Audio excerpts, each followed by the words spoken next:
All right, we're just going to get right into it, folks. We're just going to get right into it. I appreciate you joining me. Thank you for being here. I'm Boston Bryant. This is Blunt Politics. You are joining me with my friend, Air Force veteran, Jake Broe, YouTube superstar. We're going to get right into it because, unbeknownst to you guys, we just had a wonderful 8-minute chat in which we weren't live.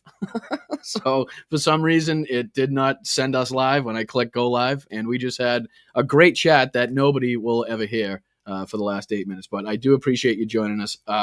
As I was saying, we had a good conversation, you and me, Brian. We figured it out. The stream wasn't live yet. So we're going to try this one more time. We're going to make it. You know, it's so funny. I was reading the chat and everybody's like, let's see if he can get a start without any trouble, because like I was telling you last time, the music kind of doubled up and I'm like, what the hell are they talking about? We already started, the music already played and we're already talking. And then I'm thinking to myself, what is going on right now? And then I noticed it wasn't live. So I do apologize, my friend. Thank you for the great conversation. It was nice to get to know you behind the scenes. Anyways, as I was saying in the intro before I actually went live, we are in some unprecedented times right now. We are, in my opinion, living under the most corrupt, the most treasonous administration in the history of the United States, bar none. Right now, Vladimir Putin and Donald Trump could be sitting down to hash out their little aluminum deal to reward Vladimir Putin and Russia for killing hundreds of thousands of Ukrainian citizens and military soldiers. And take their homeland, steal their minerals from their homeland so that the United States and Russia could profit from that. I find that to be absolutely absurd. I'll go back to my original question I asked you to begin with, just to introduce you to the chat. Thank you so much for joining us once again, Jake. I really do apologize about that. But if you could, just a little bit, and it feels like you had that rehearsed, like you've done that before, so I'm hoping it comes out just as smooth. Could you tell us a little bit about yourself and how you got into covering the war in Ukraine and YouTube? I've made quite a few podcast appearances, and this is always the first question. So let me reintroduce myself for anyone who doesn't possibly know me. But I'm originally from Milwaukee, Wisconsin, so I am American. And I'm a graduate of UW Eau Claire, and after college, I spent some time living in South Korea teaching English. When I came back to the United States, I commissioned as an Air Force officer through Officer Training School at Maxwell Air Force Base. I did my tech school out of Vandenberg in California, spent 2 years there. I was a nuclear missile operations officer. What does that mean? And I was in charge of the maintenance, security, and operations of the nation's Minuteman III intercontinental ballistic missile system. I then spent 4 years in Minot, North Dakota. This is on the Canadian border. And I spent over 300 days underground in a launch control capsule. When people want to understand what was my job, I frequently tell them, if you've ever seen a Cold War movie where two guys have to turn keys at the same time to launch a nuclear weapon, that was my job. So I loved my time in the Air Force, but I didn't really like my job, living underground and sleeping on a shelf and eating cafeteria food. So while I was in the Air Force, I had some free time, and I decided to start a YouTube channel. I think I started my YouTube channel in 2019. And the goal initially was just to get monetized. I wanted to hit that monetization threshold where you're eligible to start earning YouTube AdSense. And my goal was to make like $1 a day. If I could put up videos that got tens of views, potentially I could make like $1 a day. And then at the end of the month, I could treat myself to a nice dinner. But it was fun posting content. I didn't really know what I wanted to talk about. So you can go on my YouTube channel and sort by oldest and laugh at Right. my old videos. But I just, it was like playing a video game when you get into the YouTube analytics and you start getting that adrenaline rush from posting a video and then that dopamine high from getting a comment. Like if I went a day and got a single comment as a small, brand new YouTube channel, I was pretty ecstatic. And Right. sure enough, after about 2 years of posting part time with YouTube, I hit about 80,000 subscribers. And it was at this point that I realized I could do this full time. I could just be a YouTuber rather than being an Air Force officer. So at this point, I decided to separate and do it full time. And coincidentally, the week I officially separated from the Air Force, that was the exact same week that Russia invaded Ukraine. So I was averaging about 10,000 views per video. I was talking about finance and investing content. I was doing just fine. And this one video I decided to make, this was the number one news story in the world. It got about 30,000 views. I didn't intend to become a military blogger or to Right. focus my entire channel on this war. I just made a one off video giving my reaction to the number one news story in the world. Everyone was on social media looking for information. People appreciated my video. They said I should make another. For a couple months, I was alternating between finance and investing content and then talking about what was happening in Ukraine. And my channel doubled in size within 2 months. I went from 80,000 subscribers to about 160. I then realized Wow. more people were watching me for updates about Ukraine Right. than talking about trading options on Apple stock. So I decided to just kind of pivot, and I told my traditional audience, when this war is over, I'll try and come back to you guys. And that was 3 years ago. This was never my intention to solely talk about this war, and my original goal was just to stick with it until Russia was defeated, until Ukraine was Right. peaceful, safe, and secure again. And I had And no here we are clue 3 years later. 3 years later, and the situation has gotten worse for, here in the United States, for the entire international rules based order. I find myself now in the center of the biggest news story in the world right now. And I had no clue this is where I would be 3 years ago. But I don't know. I'm getting to meet some interesting people like you, Boston Brian. Well, I appreciate it, my man. And again, I thank you for your time and joining such a small channel, the little channel that could, because I think it's, as we say in this channel, very important for people in, our side of the aisle, or, people that support Ukraine to continuously reach out to others and can get this message out, because, it's not always on the forefront of the media. I mean, until Trump started acting a fool and saying the things that he was saying, I mean, a lot of the times it tends to hit the back burner for a little bit if we don't push it out there for people. So it's very important to remind people. But I have to say, and I have to ask you, did you ever think in your life that you would be covering a war not only of this size but of this importance? No. First thing I want to say is I don't view myself as in competition with any other creators on social media platforms.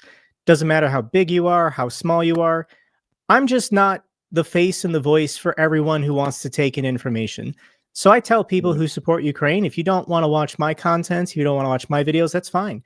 There are lots of other fantastic channels out there providing reliable, helpful information about the war. And as There long as you're doesn't seem staying to be engaged, too many people on YouTube that don't want to see your content, as the numbers would suggest. I do think, yeah, I am the largest independent content creator exclusively talking about the war in Ukraine here in America. I know there are obviously Ukrainian language channels that have larger audiences. And I, Right. I just think it's because I've been so consistent. I've just been posting at least 3 times a week, nonstop for the last 3 years. When I take a break to go visit my parents or whatever, I try to pre-make like a question and answer or a podcast. So I keep posting. And Hmm. people tell me all the time that they appreciate that I'm there for them. This war is draining. It's fatiguing. But as long as Jake Broe is still sticking in there, as long as he's still posting content in support of Ukraine, I know there are people. They've told me that it helps them to keep going. So I will never stop posting. What was your original question though? Do you remember? I was honestly no. What did you ever think you'd be covering a war of this magnitude, and not so much covering it, but did you ever think you'd be witnessing a war of this magnitude and importance? And I mean, and not only that, but to see the complete 180 that Donald Trump has taken the United States in since being elected, and the total fuck you and middle finger to the people of Ukraine and Volodymyr Zelensky in particular. I mean, so many examples we could pick from. That's kind Go of ahead, three go different questions. So let's talk about Trump later. But the first one, true. um, did I ever think I would be covering this war daily? And no, because I don't think I'm the most qualified person to be posting semi-daily, giving these updates. And that's kind of where I've publicly said this before. I don't understand. There are lots of other, veteran diplomats, foreign service officers they've left the service. They have the free time. They have the expertise in both Ukraine and Russia. They have the language skills in Ukraine and Russia. There has to be tens of thousands of people deeply more qualified than me to be posting daily content on social media to fight Russian disinformation, and they just don't. They have families, maybe they have professional jobs, they don't have the time. I understand, but I wish, other people with more experience on the ground than me were taking up this mantle.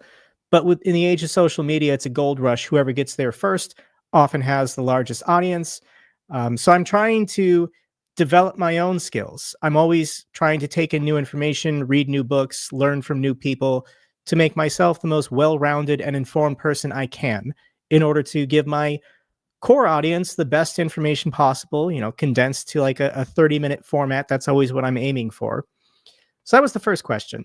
The second question is, did I ever imagine that I'd see a war such as this, the largest ground war in Europe since World War II? No, that is insane.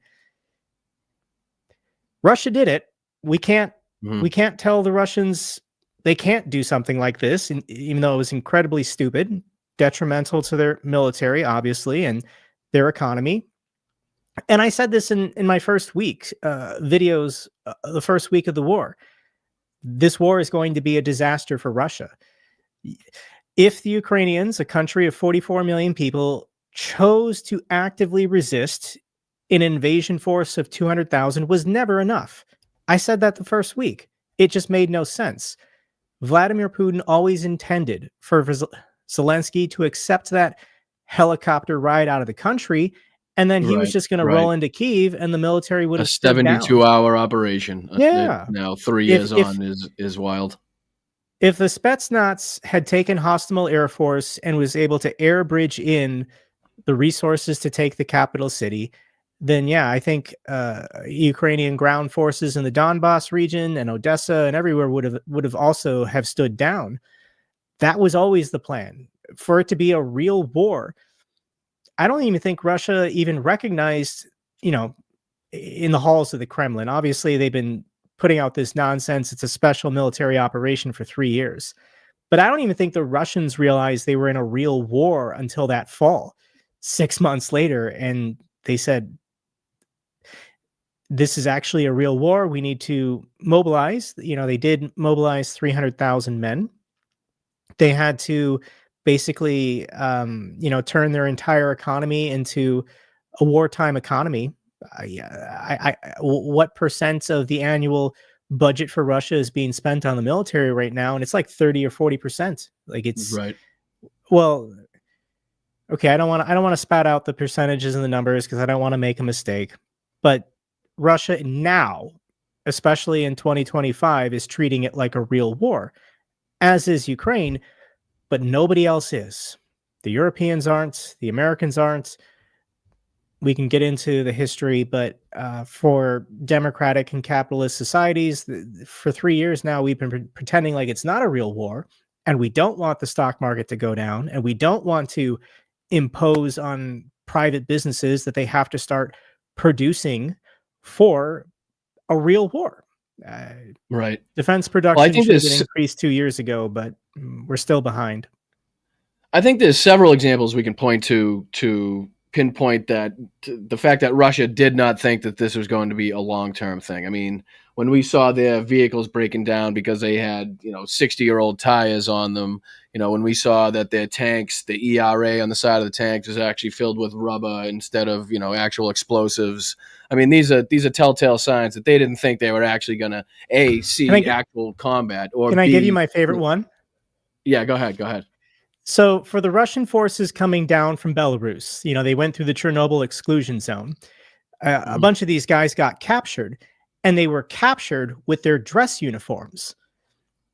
They invaded from Belarus. They invaded Ukraine, and they didn't bring their cold weather gear. And they were ordered to bring their dress uniforms because they were told they would be marching in a parade in Kyiv within like a week or two. Right. Yeah, there you go. So So they didn't prepare for war. They didn't prepare for winter, but they prepared for a military parade in Kyiv. Now that sounds familiar. That I do remember an army back in history that came unprepared when they invaded Soviet Russia because they thought that they would be in Moscow before the weather turned cold, and then it ended up killing them at Stalingrad. But the parallels are too much to talk about, honestly. Like I said, my background sort of, or I don't know what the hell you'd want to call it, type of hobby comes in studying or looking at World War II and the parallels, my chat will know the parallels between World War II, fascism, authoritarianism, the use of propaganda, and the parallels between then and the Trump administration and the GOP today is what drew me into politics. It's kind of crazy to see it happening right before my eyes, and to be calling it out instead of watching it on a documentary or some movie or something like that. So it's kind of mind blowing, but like you were saying, it's extremely important for anybody that has either an interest or a reason to back the Ukrainian people to get their voices out, and anybody that can do it, I suggest you do it. And I appreciate that the people in the chat are here right now checking this out. And I appreciate anybody that hops over and make sure you subscribe to Jake's channel and check out his videos, because again, it's hugely important, hugely informative, and they're constant and regular. So you don't have to worry about not getting the information when you need it. All right. So I want to play just a short clip here for you, and then I kind of want to get your thoughts on the other side. This was Donald Trump today, talking about his meeting with Zelensky on Friday. So I just want to kind of get your take after that. Let's see if this works. With Russia, Ukraine, President Zelensky is going to be coming on Friday. That's now confirmed, and we're going to be signing an agreement, which will be a very big agreement. And I want to thank Howard and Scott for the job you guys did in putting it together. Really did an amazing job. And that'll be on rare earth and other things. And as you know, we're in for probably $350 billion. Europe is in for $100 billion. And that's a big difference. So we're in for probably 3 times as much, and yet it's very important to everybody, but Europe's very close. We have a big ocean separating us, so it's very important for Europe, and they hopefully will.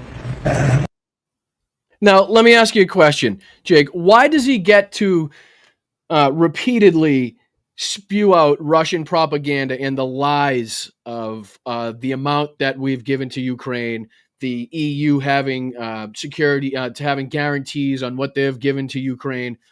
Why does the media not call him out on this? We just saw just the other day Emmanuel Macron have to correct him in front of reporters, and he continues to push the lie even after he was corrected in front of cameras. Why does he get to continue to push this propaganda? Because we live in a post-truth society. So a lot of people in America don't like facts, and they don't like reality, and they don't like truth, and they want to live in this new fictitious world where whatever Donald Trump says, that is the new reality. There's a lot to be said to, what has changed in America the last 10 years, I've spoken to younger people in their 20s, and they don't remember Mitt Romney, who was the nominee in 2012. They don't remember John McCain in 2008. Donald Trump has been consistently lying about everything for over 10 years now, and it's just been normalized. You say, why doesn't the media push back? And it's because they have. They've been reporting the misinformation and lies from the president for 10 years, and his base, his supporters, will just go along with whatever he says because they think it's to their benefits. If this is how you win elections, they'll justify it, they'll rationalize it however they want. This number of 350 billion, there's not even like a fake article you can link me saying that is true. Like, he just made it up. The official number, what has been allocated by Congress, officially 187 billion, but most of that was for increasing domestic defense production. Right. Only about $68 billion worth of physical stuff was ever given to Ukraine. So it wasn't the new stuff. I'd like to be clear on that too. We weren't sending the newest of the military equipment that the United States is producing over to Ukraine. We were sending, stuff that had been sitting in storage for years, stuff that had already seen not only action in battle, not only seen practice in training and stuff like that. It's got its use. It's paid for its use for what the taxpayers spent on building that Jeep or Hummer or whatever it may be. You know what I mean? So it's crazy to me that people don't actually understand what is entailed in our aid to Ukraine still to this day, 3 years on.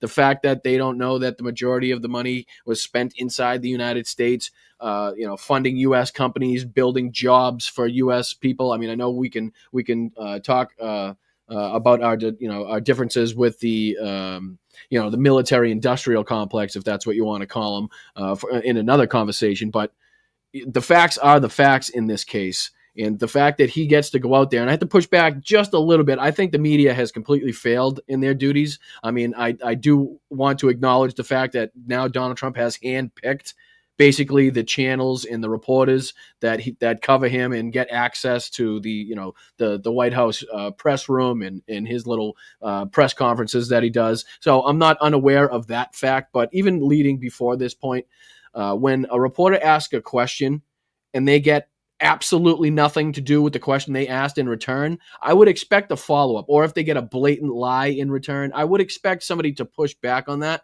But again, I do acknowledge the fact that if you do that to Donald Trump, you'll probably get booted out there like the AP. So, I mean, we have to take that in mind too. There's that, but also if you are a professionally trained journalist, with AP or Reuters, your job is to ask the question. The politician can say whatever he wants. He can lie, but you got to get it on record. You have to record it and you have to get that out there. And then it's the job of the public to hold their elected officials accountable for being liars. And at some point, it was probably around 2018, the Republican Party just embraced this. They said, we're never going to win elections based on traditional conservative values that we've been running on. The platform that we've been embracing, for 30 or 40 years since Reagan, it was a losing platform. When you look at the popular votes, Republicans lost in 1992, 1996, 2000, 2008, 2012, and even 2016. So what we're going through is something new where Republicans have embraced misinformation. They've embraced alternate reality casting. They just make stuff up. I just saw a clip from Lauren Boebert today saying that the wildfires in California were put out because Donald Trump released the reservoir water, near San Francisco when it all just drained into the bay. None of it had anything to do with LA. Like, these are easily proven lies, and these are their default standard talking points. And for Trump supporters, they all go along with it because they think it's to their benefit. It's really just about the ends justifying the means. And, if you try and corner somebody with the truth, they'll just say, well, the Democrats are equally as bad. The Democrats lie too. All the behavior that Trump and Elon Musk or whoever, it's necessary in order to save the republic from trans people competing in women's sports. Like, I don't understand why that is the number one political concern for middle-aged white guys. Like, if you No, don't and if you don't have season ticket passes to your local WNBA team, then I don't believe you care about women's sports. You just hate trans people, and you're using conservative media uses it as a wedge issue to get people to vote against their own economic interests. There's a winning formula for Democrats, if you want me to go on a tangent here, and it's Bernie Sanders' platform from 2016. If the Democrats want to sweep... I mean, look at his popularity even now. I mean, we saw him in, I was talking about it on the last show. I believe it was Nebraska, if I get that wrong, where he had something like 2,500 people, had to tell 800 people they couldn't get in, had something like 135,000 people watching live. So, I mean, even at 83, even in red state, Bernie still has the pull. So, as in a moment where the Democrats are looking for a leader, looking for somebody to step up and really take that role. It's about I think it would be wise. I think it would be wise to acknowledge at least the popularity still of Bernie Sanders. In the age of social media, people don't want scripted statements. One of the most appealing things about Donald Trump is, like, what you see is what you get. I mean, yeah, he lies about everything, but that's kind of his personality. That's kind of his persona. And when people see and listen to Trump, they think, well, that's who Trump really is. And I believe it too. I think when the cameras are off, Donald Trump looks and sounds pretty much the same. So people are instinctively, because of reality TV and social media and influencers being themselves on camera 24/7, when you see a politician get in front of a camera or a microphone and they're not used to it, they're not comfortable doing it, they look inauthentic.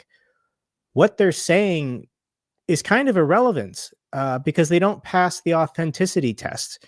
This is what people tell me. They say, Jake, I don't agree with everything you say, but you seem to genuinely care and you seem authentic. So I think Democrats need to find more genuine, more authentic people. I also think in the age of social media, more members of Congress have to be social media influencers. Now, you can either get into Congress, find a following, and blow up big and become a social media influencer.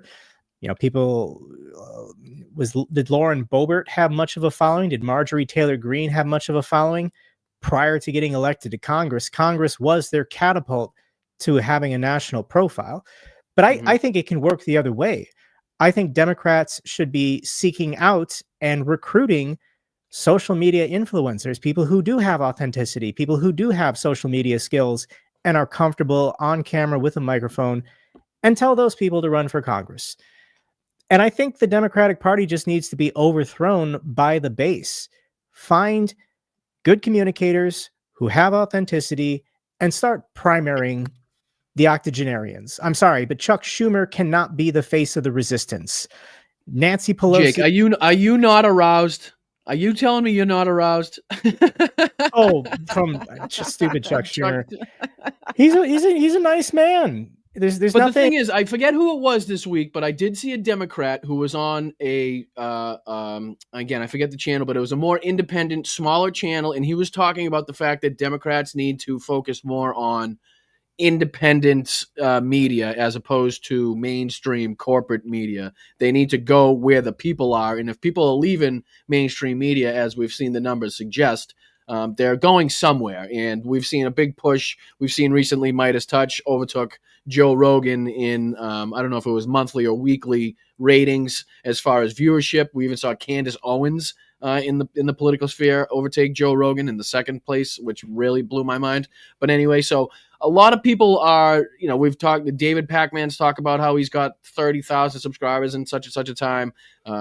So we're seeing the channels kind of blow up with people flooding in, it seems like, from mainstream media. So it would be wise, it would behoove the Democrats to follow the people and go where they are and to try to really connect with everyday people like me. Like I'm a plumber. I go to work every day. I wake up every day. I swing a wrench. I'm under pipes and basements and attics. And then I come here and I want to voice my opinions and try to make everybody aware of just how dangerous of a situation we are in right now, and just how treasonous the actions of Donald Trump are. I'd like to talk about, if I can, just a little bit, the deal in Zelensky coming over on Friday. I've talked about a lot of times in this show how Zelensky's in a really tough spot right now. He has to walk a really fine line, I believe. I guess my question is, do you wish, or do you think that Zelensky has the ability to show a little more fight in this, or do you think he's kind of bound by needing the help and aid of the United States in this? Because I mean, you can look at the Bilohorivka school bombing. We could talk about the Bucha massacre. We could talk about Mariupol, the Izium mass graves, Kherson. They're still bombing towns and cities as we speak, as the negotiations are going on. People are dying. With Donald Trump refusing to call Vladimir Putin a dictator, but calling Zelensky a dictator, refusing to say who started this conflict. I don't know. I hope he's not. I hope it's not a sign of fatigue, like battle fatigue, and just kind of wanting to get this thing done. I don't know. I know he's in a tough spot. It's just, I guess, my question is, do you think he has the ability to push back and fight back a little more than he is? Well, I think he did. I think, the Treasury Secretary, Scott Bessent, went to Kyiv with this absurd deal, just saying Ukraine will hand over 50% of all of their natural resource revenue to this fund until the fund gets to $500 billion. But there was no incentive in this. One, there was no security guarantees. But two, there was no incentive for the United States to keep providing aid. So Zelensky rejected it, and that's when Trump called him a dictator and started going hard on him. So then the revised deal, version 2, was, okay, there needs to be an incentive. So for every future dollar in aid that the United States provides to Ukraine, Ukraine has to put $2 back into this fund. So in theory, if the United States gave Ukraine another $250 billion in aid, Ukraine has to pay him back $500 billion. That's extortion. I'm sorry. That is war. That is war profiteering from a country that is the richest country this planet has ever seen, with the strongest military on the face of the fucking planet, with a $30 trillion economy. We do not need to profit from this war. The independent sovereignty of Ukrainian territory, the pre-2014 borders, and every hostile fucking Russian with a weapon out of Ukraine will be our profit from this war. Should be the United States profit from this war. Upholding and defending democracy should be the profit from this war. Upholding the Budapest Memorandum, where Ukraine had to give up their nuclear arsenal, agreed to give up their nuclear arsenal. That should be our fucking profit in this war. We should not profit a cent from this fucking war, and it's blatant extortion. And the fact that it's even being normalized is crazy to me, and that's kind of why I'm wondering why, if Zelensky kind of seems like he's pushed into a corner here, because even the deal that I think he's going to sign, and we'll see what the actual terms are when he does, or if he does, it's still blatant extortion. It's just plain and simple. And I understand that Zelensky proposed this himself as far as the mineral exchange and stuff like that, but I mean, getting some back, maybe, right? Maybe a small percentage of what we had to give up as far as the money that actually went to Ukraine as opposed to spent in the United States. Maybe I could get on board with that. But as far as profiting, as far as making more than we actually put in, and actually using that $350 billion number or $250 billion number to use that is fucking insane to me. Senator Lindsey Graham said it best. This was like a year and a half ago, where he said financial aid from the United States to Ukraine is the best money ever spent in our own national security, because Ukraine is defeating our greatest geopolitical rival. We are defanging, we are destroying. Ukrainian soldiers are the ones doing it, but by providing military aid and the weapons, we're making the world a safer place. We're preventing the next war. We're preventing Russia from invading the Baltics, which would be in Article 5 moments in which the NATO alliance, even if the United States doesn't act, the rest of NATO still does. So I want to get back to the deal, because we need to talk about the recent version. I think the version that Zelensky is signing in Washington, D.C. tomorrow. And Zelensky did get concessions from Trump, or there was a negotiation and back and forth. The first thing is Ukraine co-owns this fund with the United States. In the first two versions of the bill, the United States had 100% ownership of this joint fund. Because it's now co-ownership, if the United States wants to do anything with this money or transfer ownership, I'm sorry to cut you off, but I love the way it's written. And when they all of a sudden changed it to having a joint fund to build the Ukrainian relationship between the United States and Ukraine, it's like, give me this wasn't even in the first friggin' draft that you guys wrote. So don't give me this like trying to build relationship between Ukraine and the United States. You know what I mean? Sorry to cut you off, but that part really, because I read through the bill and it was horse crap. Ukraine would have to vote go ahead. Sorry. Vote or approve for any, disbursements or transfer of ownership or anything nefarious. The second concession, there is one sentence about security guarantees. It's pretty vague, but Zelensky was demanding this, and it was inserted. Now, I don't think Donald Trump has any interest in adhering to it, but it's there. That's good. The next one is Zelensky got recognition that all previous military aid was a grant. It was not a debt. Even though Donald Trump is going to continue lying and using this language because that's how he thinks and speaks, in the document it says all previous aid was not a debt. Ukraine is not repaying the United States for anything. Everything forward is for future investment and future aid. So there is incentives in this new bill that there has to be investments from Western companies, American companies, in order to start getting some of these resources out of the ground. So the most recent version of the bill is better. In my opinion, Zelensky's just going to sign it, and if it does something, great. If it doesn't do anything, how is Ukraine worse off?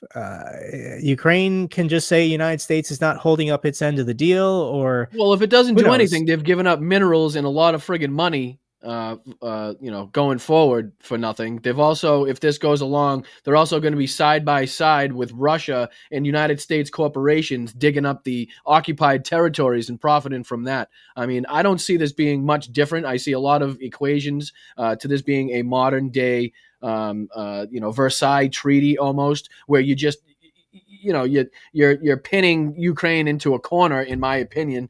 And almost, prolonging this for maybe 5 years if this goes. I mean, the Ukrainian people, we've heard before, we've heard them say it themselves, will not stop fighting. I mean, you can call a ceasefire tonight, you can draw up some fucking demilitarized zones, you can pour in some safety troops or security troops or whatever you want to say. The Ukrainian people are not going to stop fighting. It's going to just turn into little skirmishes. It's going to turn into small resistance. It's going to turn into militia type fighting. It's just not going to stop. They've said it themselves. I'm not speaking for them. I've watched many a video on Reddit, on Telegram. I follow a lot of Russian channels, a lot of Ukrainian channels. They say they will not stop until these people are off their land. And it's just prolonging what I think will be an even bigger battle, which, again, the Versailles Treaty did the same thing. It took everything from Germany, basically. And I understand it's not a one-to-one. I'm very aware of that, and there's a lot of distinct differences. But I don't know. I see it as being normalized, and it's just anything but normal in this whole thing. Again, and like you said, the way it's written and what the president of the United States is saying in front of cameras are two different things. You know what I mean? So we can't even agree on who started this fucking war. If we can't agree on that, how can we move forward doing anything? The fact that nobody has said, hey, I have an idea, Mr. President, why don't you just say, hey, Russia, move back to fucking Russia, like get your troops out. Like it's as simple as that. It really is. And the fact that it literally has not been said yet in that fashion, again, is insane to me. But I guess that's just the times we live in. I just, again, like you said, we'll see. And hopefully it doesn't cause any reversal. Hopefully it doesn't cause any more harm to Ukraine. And if they do get, again, the security guarantees were the biggest part of this, and it seems to be the most vague part of the bill in the writing. You know what I mean? The security guarantees were the biggest part of this whole thing for Volodymyr Zelensky. You know what I mean? He was willing to give up his spot. He was willing to have elections in exchange for security guarantees. Like, he doesn't have to, I don't have to be the leader. Like, just as long as my people are protected and we get the security guarantees, have elections. I'll peace out tonight. You know what I mean? So, and I just don't think that he's getting that in this deal. That's all. I will say this was the easiest victory ever for Donald Trump. Donald Trump would not have been presented an easier win. Russia is fatigued after 3 years of war. All that Donald Trump had to do when taking office is threaten the Russians, and then when the Russians don't cooperate, take the sanctions to 9 or 10. Retired Lieutenant General Keith Kellogg, as well as Scott Bessent, said the current level of sanctions on Russia is a 6, but enforcement is a 3. If we sent more military aid and increased sanctions, we could have defeated Russia within a couple months. If we took it to a 10. Which is how you win a war. You know what I mean? Not speaking Donald from Trump experience, obviously, Donald Trump but doesn't from what I've read, that's how you win. You got to go all out or nothing. You know what I mean? Basically, he wants to be allied with Russia. He wants to work with Russia. These talks in Riyadh are not peace talks; they're trade negotiations. Trump is going to, at some point next month, meet up with Vladimir Putin and then announce an aluminum deal. The United States gets all the aluminum it wants or needs from Canada, but Donald Trump wants to have a trade war with Canada and is going to, at some point, probably shut off all trade with Canada to try. The plan is to economically destroy them and then subjugate them into a new territory or the 51st state of America. But if we're not getting our aluminum from Canada, he wants to substitute that by getting aluminum from Russia, so the United States can then take Canada while all the markets are disrupted. Everything I'm saying out loud is insane. What Donald Trump is proposing and trying to do is all insane. It's not going to work. And honestly, the markets don't believe it. Like investors and Wall Street, a small pullback this week, but everyone just thinks Donald Trump is lying about trade wars with Mexico and Canada. And just today, he announced he wants to put 25% tariffs on the EU. What did the EU do? Are we putting 25% tariffs on the EU to stop the flow of fentanyl across the border? Right. There is no border. Like he just makes stuff up, and his base repeats it. We're preaching to the choir but if here. we're None talking of it about, sense. if we've done such a 180 that we're now talking about like economic negotiations with Russia and doing deals with Russia and having, like I said, United States companies work side by side with Russian companies digging out Ukrainian minerals and aluminum or whatever the hell it is. It's just, like you said, it's wild to even say it out loud. But I guess my question to you is, at what point is it go too far? I mean, to be allied with a terrorist state, to be allied with a dictator in the fashion that we're now doing, can he push the American people too far? Is my question. 49.9% of Americans voted for this, and they're okay with it as long as the stock market goes up. They think they're getting richer year over year. People don't care about democratic values or human rights. They just want to be able to buy eggs and pay their health insurance premiums. How's that going with the eggs, guys? Hey, guys, how's that going with the eggs? You fucking assholes. people vote. The number one reason people vote most of the time is their pockets, their checkbook. And Donald Trump said whatever he needed to say to get into office. He lied to absolutely everyone. And we're now seeing that his actual economic agenda is horrifying. Inflation is going back up after coming down month over month continuously for 2 years. Inflation is now going back up because of all these stupid tariffs. Tariffs increase prices for everything you buy because global supply chains span across Mexico, span across Canada and the EU. And if you put up a 25% trade barrier anywhere, now your input costs for everything just went up. So we're only 5 weeks into this administration, and people are already. It feels like 5 years, dude. It feels like 5 years. If you want to call it Trumpflation, whatever, we can come up with a word. But the price of everything is going to continue going up. And they're not even lying and saying that prices are going to come down. Like Donald Trump lies about everything. But when asked about inflation, when JD Vance is asked, he's like, well, market prices for eggs, it's complicated. And, the government doesn't really have any control over that. Mm-hmm. Right. Well, it's funny how quick their message changed, because it went from, I could have this war ended in 24 hours after being elected, to, it's just a lie. Any idiot in the world could go over there and sit Zelensky and Putin down in a room, and by the end of the night, you'd all be fucking drinking vodka together, and everything would be kosher. Everything would be great. You know what I mean? And it's like does this sound like? Let me play this. Does this sound like a guy that has the Ukrainians' best interest at heart? Does this sound like an ally to Ukraine? I mean, we saw, what was it? The voting with Russia against Ukraine in the assembly, the General Assembly amendment. You know what I mean? Trump had to do it. Trump had to do it to get that aluminum deal, that sweet, sweet aluminum deal. But still, look at the people that look at the countries that we're now allied with in that vote, right? If you look at the fucking countries in that, are you discounting Palau? Are you discounting the military might of Sudan? Right. Like Haiti is one of our buddies. We finally got Nicaragua on our side. Are you not feeling empowered?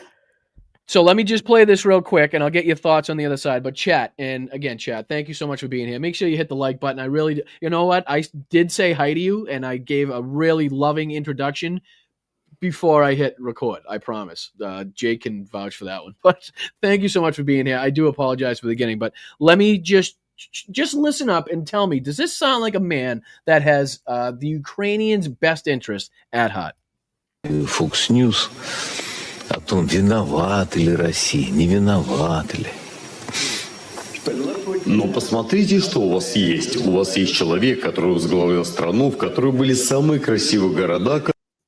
And I apologize for the Russian translation. I tried to find it on Fox News Radio, but I could not find this clip. But you can read the subtitles pretty clearly and make out what he's saying, and it's pretty enlightening. It's pretty telling. Которую они разрушили, были самые красивые купола. Эти купола самые лучшие, прекраснее всего на свете. Но это все Россия.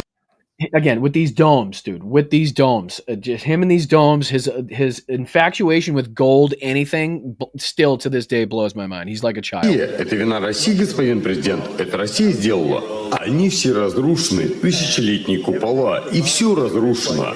Я имею в виду, что это похоже на место сноса зданий. Это похоже на Газу. It's sort of like Gaza, but more demolished. He just related the entire country of Ukraine to Gaza and said that it's more demolished than Gaza. What are we doing here, people? And just a couple more seconds. На самом деле это больше разрушено, чем Газа. По крайней мере, в Газе сохранилась пара зданий. Вы посмотрите на снос этих городов, и все эти люди погибли. Они больше никогда не вернутся к жизни. Но, господин президент, это все... And whoever he's talking to, I don't know who he's speaking with on Fox News, does try to push back on him, because he continuously says, at least in this clip, it's Russia's fault. Like, this is Vladimir Putin's fault. Like, you understand that. And again, listen to what Donald Trump says in response. На Владимира Путина вы согласны? Мне надоело это слушать. I get tired of listening to it.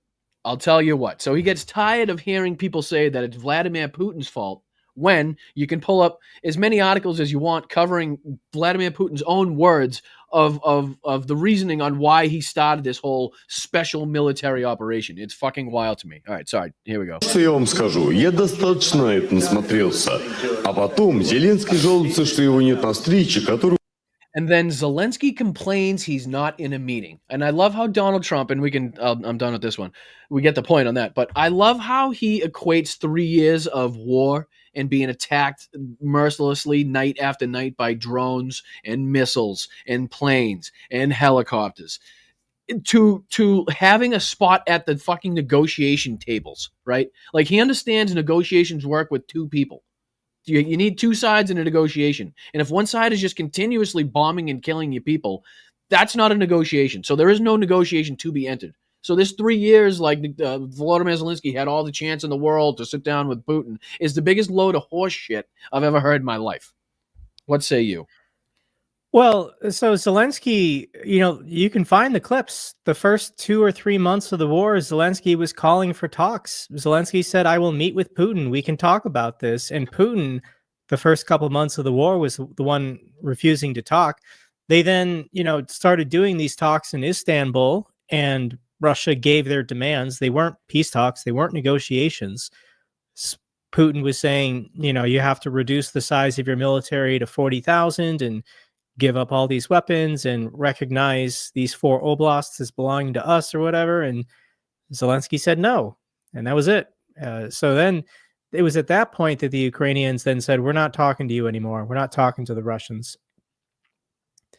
But as far as So Donald this is Trump an article, speaking, like I just said. No, you go ahead. Continue. Go ahead. Sorry. as far as Donald Trump speaking, every time he opens his mouth, he's asked a question and he has to figure out how to fill time and space. He's not actually going to give you useful information.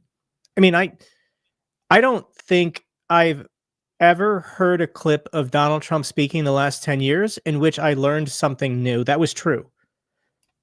I mean, I've gone 10 years of listening to my president, a former president, now president again, and every time he opens his mouth, he says something stupid and basic, or something that is inaccurate, or something that is unrelated to the question. Never once has he said something where I learned something interesting and useful. And it's an art. It's a bullshit art.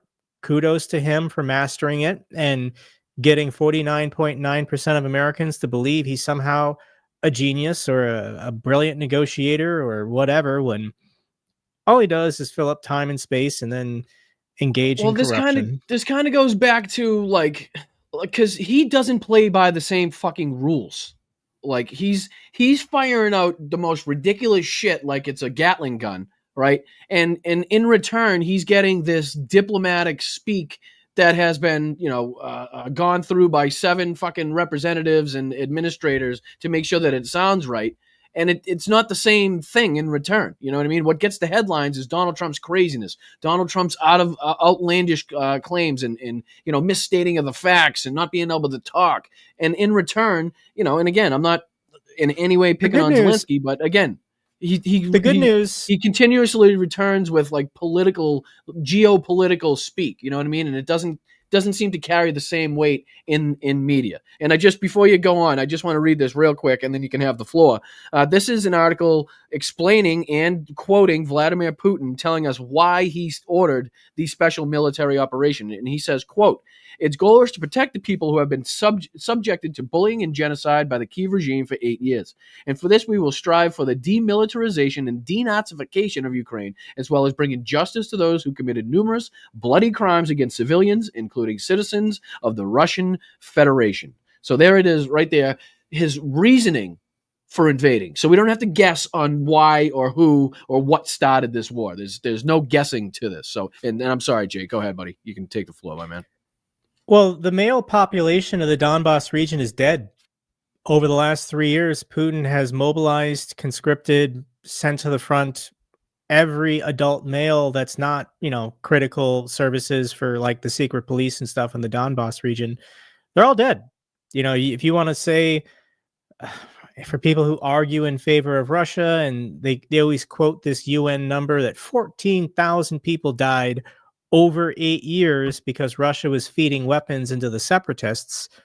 Yeah, I think a lot more than 14,000 Ukrainian citizens who are Russian speaking in the Donbass region are now dead because Putin has been fighting this war for 3 years and just forcing all of the guys. I can't imagine what it's like in the cities of Donetsk and Luhansk right now. I did receive messages, like the first year of the war, I did receive messages from Donetsk and Luhansk, people, adult men, Ukrainian citizens under Russian occupation saying, "We can't go outside. We'll be grabbed and then shoved into a van and sent to the front lines." I mean, I stopped getting those messages 2 years ago, so they're all gone. To think of things like that, and not only, we haven't talked about the kidnapping of Ukrainian children to ship them back to Russia. I mean, the war crimes list that you can look up yourselves online is they have to list it fucking alphabetically. There's so much shit to list. and they're going to get away with every single one of those. And we are giving Vladimir Putin and Russia the biggest handout that they could possibly ask for, because they are in a position of losing almost 1 million soldiers off the battlefield in 3 years. Their economy is on the ropes, right? Their soldiers, Solyevov says it in one of his clips. His soldiers are now asking Solyevov, is the war over? Is it like we've already seen a downtick in the number of deaths of the Russians because, they said they're struggling to recruit. But I think these people just think the war is over. I think they think United States is handing them a victory, and why go to the front lines to be the last person to die in this war when a fucking peace deal or a negotiation is coming any day? With the handout to these people. It's not only that, but it's lending them more credibility on the world stage. They're going to be doing deals with fucking the United States, keeping their economy afloat. I mean, this is horrendous. This is the total opposite of where we were heading and what our goal is in this fucking war. It's the total opposite. Dictators crave legitimacy because it prevents uprisings and coups. So what Vladimir Putin has craved the most the last 3 years is legitimacy and recognition from any Western leaders.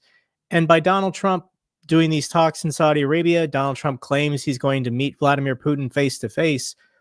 If you were on the edge, if you were part of Putin's inner circle and you thought about knifing the guy in the back and then taking power, and all of a sudden the United States likes Putin, the United States is friends and cooperating and talking to Putin, this gives him security where that's been a possibility the last 3 years. Somebody just taking Putin out and then saying, I'm the new czar of Russia. So yeah, this is decreasing the risk of a coup because Trump is legitimizing Putin. And then, like you said, with the troops on the front lines, maybe there would have been a revolt. Maybe there would have been more desertions. Maybe there would have been more infighting amongst the Russian military. But now that they know that the cavalry has arrived, the United States, yeah, all of these soldiers on the front lines now have hope. Their Russian morale is going up because every time Donald Trump opens his mouth, he gives legitimacy to everything that they've been told, from Russian propaganda and the Kremlin. So yeah, this is bad in every way for Ukraine, but the Russians are still corrupt. They're still incompetent. They're still using donkeys and camels on the front lines at the moment to keep this war going. And if the Europeans and Ukraine want to tell Donald Trump no, they can, and they can soldier on without the United States. The economic and industrial capacity has always been there for 3 years. The economic resources have always been there. The $300 billion in frozen Russian EU accounts. There just hasn't been the political will from the Europeans. And under Biden, you could give them a free pass. You could say, the United States for the last 80 years has been writing Europe's security policy. Why isn't America doing its job? Why isn't America doing what it always promised to do in this scenario? But Biden's gone. Trump's here. Europe is on their own. They got to figure it out. I'm on their side. I'm rooting for them every step of the way, but they got to find the political courage and will to do what's necessary because Russia is beatable. Russia's never been weaker. Yeah, that's the problem. And I know we're coming up on the end of your time, and I've kept you over, and I do appreciate you spending some time with us, and like I said, spreading the word on the need and the necessity to continue to support the Ukrainian people and Volodymyr Zelensky. We're literally staring into the face of a Vidkun Quisling or a Darlan or any number of collaborators that gave up their country either for financial gain or for power in World War II. I know it probably sounds hyperbolic to some people, but we're actually living through that right now. And again, to see the largest ground war in Europe since World War II, the most destructive, the most deadly since World War II, and I'm sitting here, covering it and talking about it. It's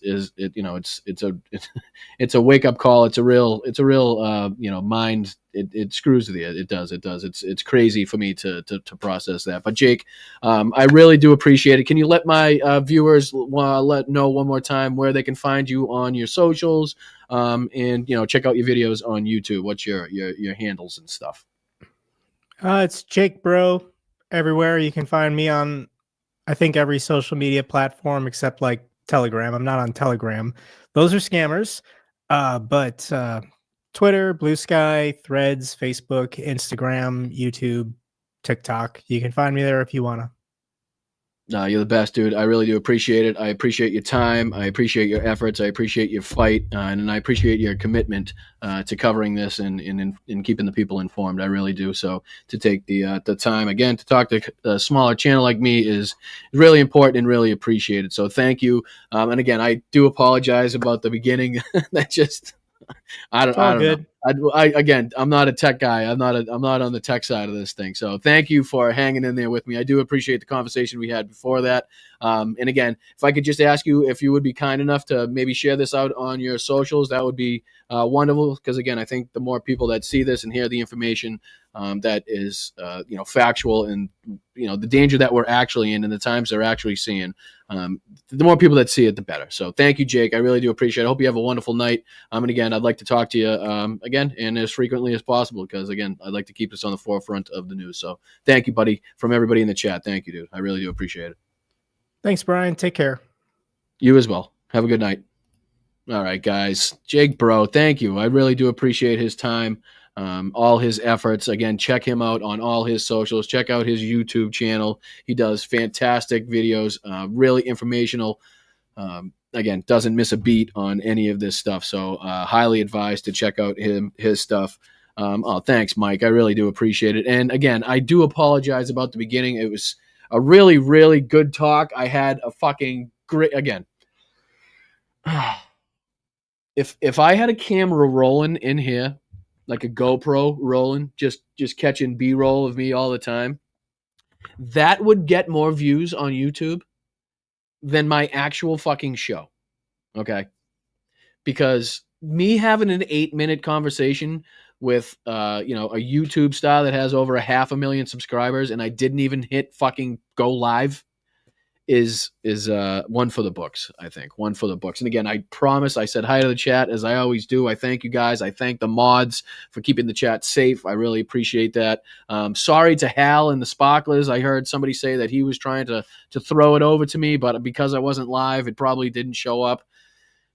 I'm an asshole. What do you want? I don't fucking know. It's literally it's one button that says play the music and go live. Why it played the music for me and didn't go live, I'll never know. But thank you guys for being here. Let me take the chat in right here because I didn't. I know, Locator, he did, and I apologize. I'm sorry, and it probably will affect the ratings. So please make sure to share this out to everybody because we did have that little glitch in the beginning, and I heard somebody say that you didn't get an alert for the live. Sorry about that. That has to be a YouTube thing, but make sure you're clicking the bell because that will let you know when I go live, if I go live randomly. If not, it's Wednesdays at 8:30, Sundays at 1 o'clock. Check me out. I'm Boston Bryant. This is Blunt Politics. Make sure you hit the like button. Subscribe, please. Just to fucking subscribe. It's not that hard. It's really not that hard. It's free. Takes 2 seconds. You can donate to the channel, a buck or two here or there. As Carl Smith, my buddy, says, if I could get my 11,000 followers or subscribers or whatever the hell it is to kick in a buck each, we could really change this channel. So, but anyways, thank you guys. Thank you to Michael. Thank you. What's up, Nick? What's up, Orb Vruma? How are you? Mark P. What's up, brother? Thank you for your services, my man. Please tell Elizabeth I said hello. Hope you guys are doing well. What's up, Luck Dragon? Hi, Tim. Not all heroes win capes. When and if the U.S. gets its sanity back, Jake will be recognized as one. Yes, he's again, and maybe we failed to. We probably should have maybe recognized a lot of the other creators. Anna from Ukraine. There's so many different people out to Rehi you could listen to. There's a lot of good. There's a lot of good creators out there that are trying to do their part at least and have a different perspective. Like I said, Artur's used to be in the Estonian military. He's very close to the hot zone. So his country has kicked in percentage wise a lot of their GDP. They've given a lot of their weaponry over because they know how important this fight is. But again, a lot of people, Mercado Media. Yep, that's a good one. There's a lot of them, and I'm sorry if I'm blanking on a few. Let's see here. Mark P's got a couple. Let's see. The Flashback, Operator Starsky, Rick the Ukrainian. Yep. Just find different people because, like I said, a lot of people can have a different point of view. My point of view probably mainly comes from, what I've learned from World War II and, applying those tactics to what's going on today, and I think it's it's very helpful. But thank you guys very much. Thank you, Mark. I appreciate you, buddy. Appreciate you guys. Make sure you're hitting the like button. Please share. Please subscribe. Thank you, Jenny Faye. Rock on. What's up, Chloe? What's up, Rachel? What's up, Saris? Hey, Josh. How are you? Appreciate you, my man. Appreciate you. Hi, Susie. How's everything? Married to Maggot. No problem. We found you. Yeah, I'm sorry if the alert didn't go on. Let's see. I enjoyed the show tonight and the chat. Well, it's not over yet. We still got some time. Let's see here. I was got to get into. Maybe we could just kind of like freestyle, right? We haven't done that in a while. Let me go back to this. Is there anything? Let's see here. Oh, this is a good one we could watch. Let's check this one out. This is Klitschko. He put out a video on the third anniversary of the brutal and illegal invasion of Ukraine by Russia. So I just want to see if I can play this for you real quick. Let me see if I can present it and share screen, show this to you, and then I'm going to do a little bit of this maybe. I'm going to do a little bit of maybe this. Yeah, there it is. All right, let me see if I can start this from the beginning here. Let me see if I can start this from the beginning. How am I going to do that? Do this. Boom. Stop. Big screen. All right, here he is. This is Klitschko. This is his message on the third anniversary of the invasion. So let's take a listen to what he has to say. 3 years ago to the day the Russians attacked my country. The experts gave us 3 days. Luckily, they were all wrong. I say luckily, but we stood our ground at the cost of immense sacrifice and suffering. Thanks to our military and our willpower, we still resist today. We resist despite our numerical inferiority, despite the barbarity of daily attacks, despite massive propaganda. This propaganda with its lies has one aim: to weaken the democracies, to weaken the truth and the facts. So here are the facts. Putin's Russia is a dictatorship. Russia started this war. Ukraine is only the appetizer. The rest of Europe is on the menu of Russian imperialism. My American friends, do not make Russia great again, because it will make the Cold War great again. My European friends, if Russia wins, Europe loses too. Together, we can defend our values, our borders, and our continent. Slava Ukraini. Well, a very poignant and factual message from Klitschko, who, yes, used to be a pro boxer, just all around badass. Yes, correct, Zircon. If Russia wins in this, we definitely lose, because it will affect every single person, not only in Europe, but also in the United States. Don't think it's because we're separated by an ocean. We have oceans. We don't have to care about anything. Bullshit. That totally neglects the fact that the world is totally interconnected. That each country has dealings with other countries, that shipping goes across, you know what I mean? It's like, it totally discounts every single part of that. So thank you to him. Let me see if I can do a little bit of this. Let me go back to here. So I appreciate that. His message. I appreciate his fight. He is 100% correct. Absolutely. He is 100% correct. And I was going to play, let's see, let me get rid of this one. Stop screen on that. Let's get into just a little bit of this. And I apologize to the sparklers that may have caught this on Hal's stream, but I just want to play a couple seconds of it. See if I can add this in here. Senator Putin, did he raise, or did you discuss at all, the possibility of a minerals deal on the Ukrainian land that Russia now controls? Listen very closely to the question. Very closely to the question. He's asking when he spoke with Putin, did they discuss the possibility of the deal that we're now hearing about, the aluminum fucking deal or whatever, that the United States would team up with Russian companies to extract minerals from occupied Ukrainian territory. What the fuck are we talking about here, people? What are we talking about? I mean, are we just gonna are we just gonna totally forget every fucking thing that's happened? All the deaths that are still occurring right now? It's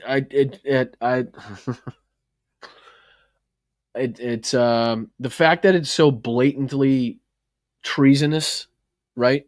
The fact that he's so blatantly aligned with Vladimir Putin and aligned with Russia in their interests, as opposed to Ukraine, Volodymyr Zelensky in their interests. And that this is the situation that we now fucking find ourselves in. I mean, I will run through a brick wall to stop this man. I will do anything. My superpower's being honest, I will eat my neighbors. My superpower's being honest, I will eat. I don't know if I'd go that far, really, but I mean, I'd do pretty much anything to make sure that this man does not get his way. I mean, it's just, listen to this shit. Listen to. You spoke to Vladimir Putin. Did he raise, or did you discuss at all, the possibility of a minerals deal on the Ukrainian land that Russia now controls? I didn't discuss it, no. I'd like to buy minerals on Russian land, too.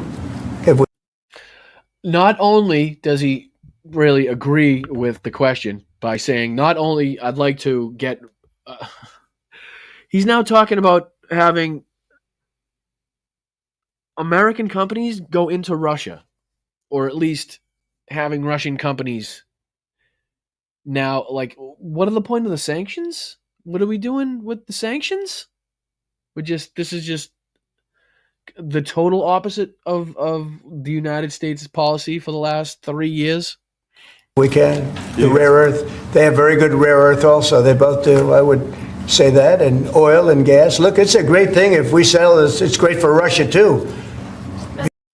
Again, their focus, we've talked about it on the show before, the minute details and how they talk about this and how they are continuously more focused on Russia and what they want and making sure they get their needs as opposed to the Ukrainian people is very telling, right? Just the way when they list the countries involved, Russia is always the first one they list. Always the first one they list. Because we can do deals there. They have very valuable land that isn't utilized. So something like that could take place, yeah. On that gold card, getting back to that, I'm fascinated. Okay, now this question here. Okay. I don't know if you guys caught this earlier. I don't know if you're watching Hal's stream. I don't know if you caught it elsewhere, but Donald Trump is now introducing what he's calling a gold card, okay, to, I guess, rival the green card, right? And he is now selling citizenship to the United States, or what he calls a path to citizenship, I should say, for get this, $5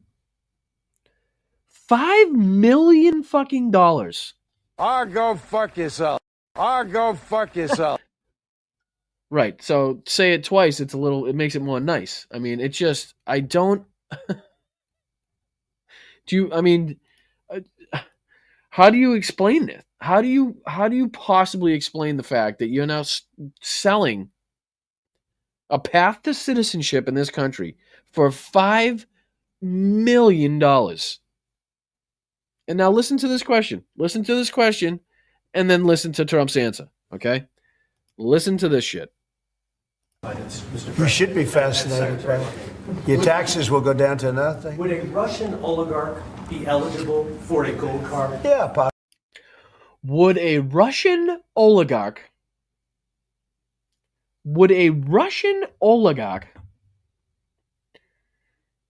be able to get one of these Trump cards for fucking $5 million? Would they just be able to buy citizenship in this country? Now, listen, you heard the answer. You heard the first part. He said yes. Possibly. Hey, I know some Russian oligarchs that are very nice people.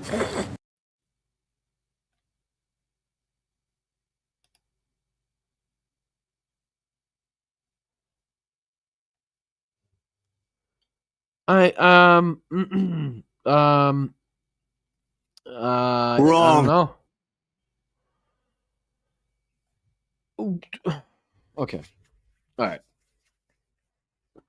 Do we understand what's happening here? Do we I mean, do you see, do you hear, do you understand what he's trying to propose right now? Do we see how sympathetic and kind and caring he is to the Russian fucking oligarchs? Get fucked. What are you talking about? Listen to this shit one more time. One more time. For a gold card. Yeah, possibly. Hey, I know some Russian oligarch people. It's possible. They're not quite as wealthy as they used to be. They're not as wealthy as they used to be. Oh my god, that fucking dickhead in the back. Holding his fingers like it's his little fucking pinto. Is the most annoying. Like, I honestly, if he could unzip his fly and stick his dick right in Donald Trump's fucking ear right now, I bet he would. If there was no cameras in there, he'd probably fucking lick his fingers he's gripping as tight as possible and give Donald Trump a wet willy. I mean, the most sycophantic North Korean type fucking bullshit. Meanwhile, RFK Jr.'s sitting here with a fucking mean mugging, like, what is going on? Even he's like, what the fuck is happening right now? But this asshole on the right was laughing his fucking ass off at the dumbest shit. But again, not the point of the thing. The point is Donald Trump saying that, yeah, Russian oligarchs can fucking just buy their way into this country. What the fuck do we care? Well, they're probably all under sanctions anyway, right? I mean, we'll just free them from that, I guess. Listen, unbelievable. I think they can afford. I think they can afford $5 million. So No, a lot of people are going to want they would be eligible. A lot of people are going to want to be in this country. A lot of people are going to want to be in this country. What happened to that whole, like, anti-immigration thing, right? What happened to, we want all of these people out of our country? But the white Russians are good? The rich white Russians are okay? That's who we want in the country. So we're going to take out the hard-working, dedicated Latino workers in this country, right? But we're going to fucking ship in at $5 million a pop Russian oligarchs or fucking, any gangster from any fucking country, pick a fucking country, that either wants to get out of the country with their fucking loot, right? Wants to just blend in the United States, buy a little fucking ranch, and live happily ever after. Donald Trump's giving you the path. Don't worry about it. You got a fucking path right there. $5 million, it's all you're going to cost. I'm sure there's some fucking high rollers out there that are dying to get out of their situation that would love to have United States fucking citizenship. I mean, Fuck Brian. I don't know. I don't know. I don't really know how to explain it. What we're seeing is absolutely unprecedented. It is absolutely the most corrupt and treasonous administration in the history of this country. And unfortunately, not only myself, but you, Bryantologist, and the lobsters in the chat have the unfortunate, unfortunately have to live through it. This is our time. And again, I feel like in this moment, this is kind of what I was built for. Like, I feel like I was born to fight. I feel like I was fucking born for the resistance. Again, I don't know if maybe the knowledge of World War II in some way, like, again, I feel like, and I know it's probably stupid to say, in like a past life, I was actually in World War II. Like, I fought somehow. But now's the time. Right now is the fucking time. Now is the time that in 10 or 15 years you can say, I either did something or I sat back and watched as this planet was changed irreparably, right? Oh, thank you, Rachel. I appreciate that. Jack Hannaran made a podcast series last year called Sad Oligarch, all about the Russian oligarchs who mysteriously died since the start of the war. Appreciate that. You fucking know a lot of people. You watch a lot of stuff. I appreciate that, Rachel. Thank you so much. Really appreciate that. And you guys can contribute just like Rachel. You guys can have milestones just like Bicycle Mike here. Been here for 6 months, and I appreciate his every second of him being here. I really do. I mean, he's absolutely correct in resistance is vital. And I know some people may think like this whole resistance thing is cringe. There's some people that think that. I shall tell you kindly to fuck yourself if that's what you think, because if you don't believe right now resistance is what we need, and if we could take that word and get people to group together, right, in that resistance movement, we're already seeing more protests. We're already seeing more people turn against the Trump administration as far as where they think this country is going. It's people like Benny Loco that go to these town halls and raise hell and get their voices heard and film it and put it on fucking social media so other people see it, so they know it's possible for them to go down to their local fucking town council meeting or whatever it is and do the same fucking thing, to call their representative and to do the same fucking thing. I mean, I don't know how many times people on Hal's show, Hal himself has to say it, other creators, myself, people in the chat, call your representatives. Call Republican representatives. Call them all if you have the time. Whatever you have the time to do, that's what you should do. Thank you, Cynthia. Appreciate you being here for 5 months. Thank you so much for the contributions. Thank you so much for your time. Again, time is the most important thing, again, in life. So for you to devote your time to me right now or to this channel on Wednesdays or Sundays is it's very fulfilling for me as a part-timer in this. Again, this is not my full-time gig. You can probably tell by the way I don't know how to fucking run shit. I'll probably never live that one down as far as having what is a great guest, somebody I was absolutely excited to chat with, and it did not he did not let me down in that regard. But to have an 8-minute conversation where he actually introduced himself, gave his whole backstory, said why he was, covering the Ukraine war, and we weren't live. We just weren't. We just were sitting there chatting like two dudes, like two bros, if you will. Oh, Noah Des, thank you so much. I appreciate that. Thank you, Noah Des. And you too can gift memberships. You can have a membership. You can become a channel member just below me. I believe it says join. You click that button. For $1.99, you can support this channel and we can continue to grow.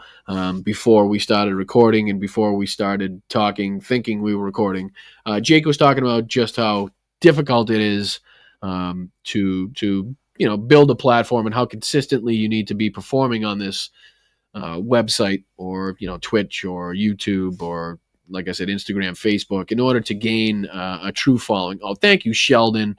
Look at you guys go. Fuck. Thank you, guys.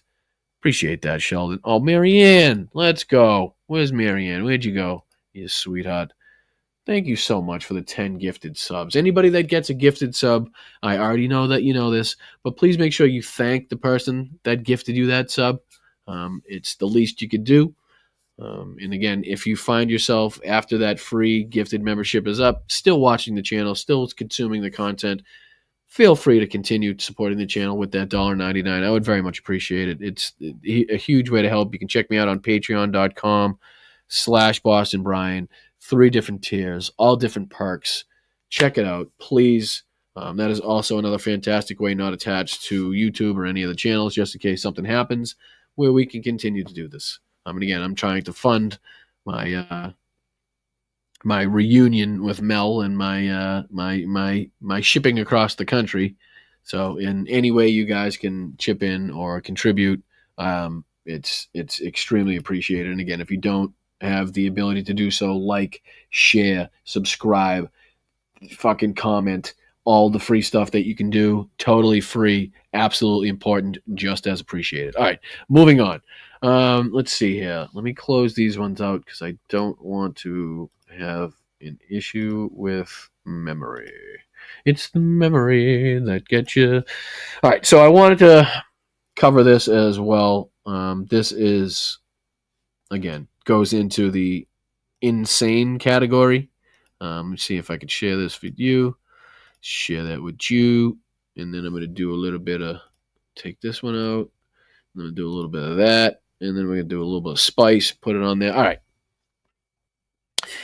This here is Donald Trump's True Social. Now, as allies, as we are, again, I guess to this point at least, with Ukraine, you would think that the United States would either send their president or send a delegation of high-ranking government officials to Ukraine to show their support, right?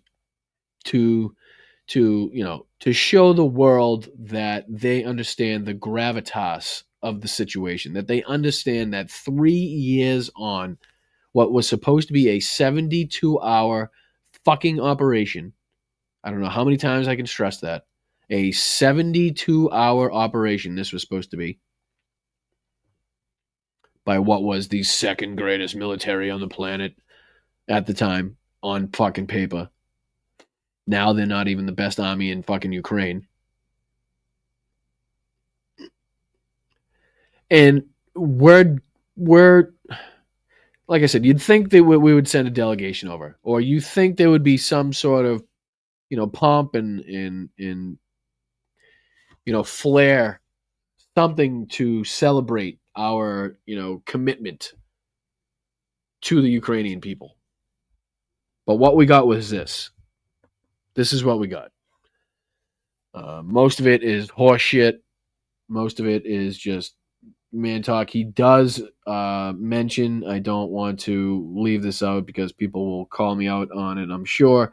He does mention the 3rd anniversary of the Russia-Ukraine war. Right? Not the brutal invasion of Ukraine by Russia. The Russia-Ukraine war, right? So he does mention it. But at the end is what I really want to talk about. Because everyone expressed their goal of seeing the war. Why is war capitalized? I'll never fucking know. Nobody will ever know. Couldn't tell you. And I emphasize the importance of this vital, quote, critical minerals and rare earths deal between the United States and Ukraine. We hope will be signed soon. Alrighty. This deal, which is an economic partnership, will ensure the American people recoup tens of billions of dollars in military equipment sent to Ukraine. How are you going to recoup the military equipment that has seen battle for the last 3 years? Why do we want that back? It wasn't tip-top when we fucking sent it. Right? We're talking about fucking shit that was in storage for years when we fucking sent it. And it's been through 3 years or however many years, depending on when it was sent, of battle in fucking Ukraine through the Rasputitsa, right? And we want it back? We've been fucking making the most advanced military equipment and vehicles since this fucking war started, with the funds that are being spent inside the United States at United States and American companies, which then go on to produce the weapons, the new stuff that the United States is replenishing their old stuff with. Oh, who JD did? Where's JD? Oh, thank you, JD. Let's go, dude. I always try to think of what JD stands for. Joseph Donovan. No, that wouldn't make sense. Jack, Jimmy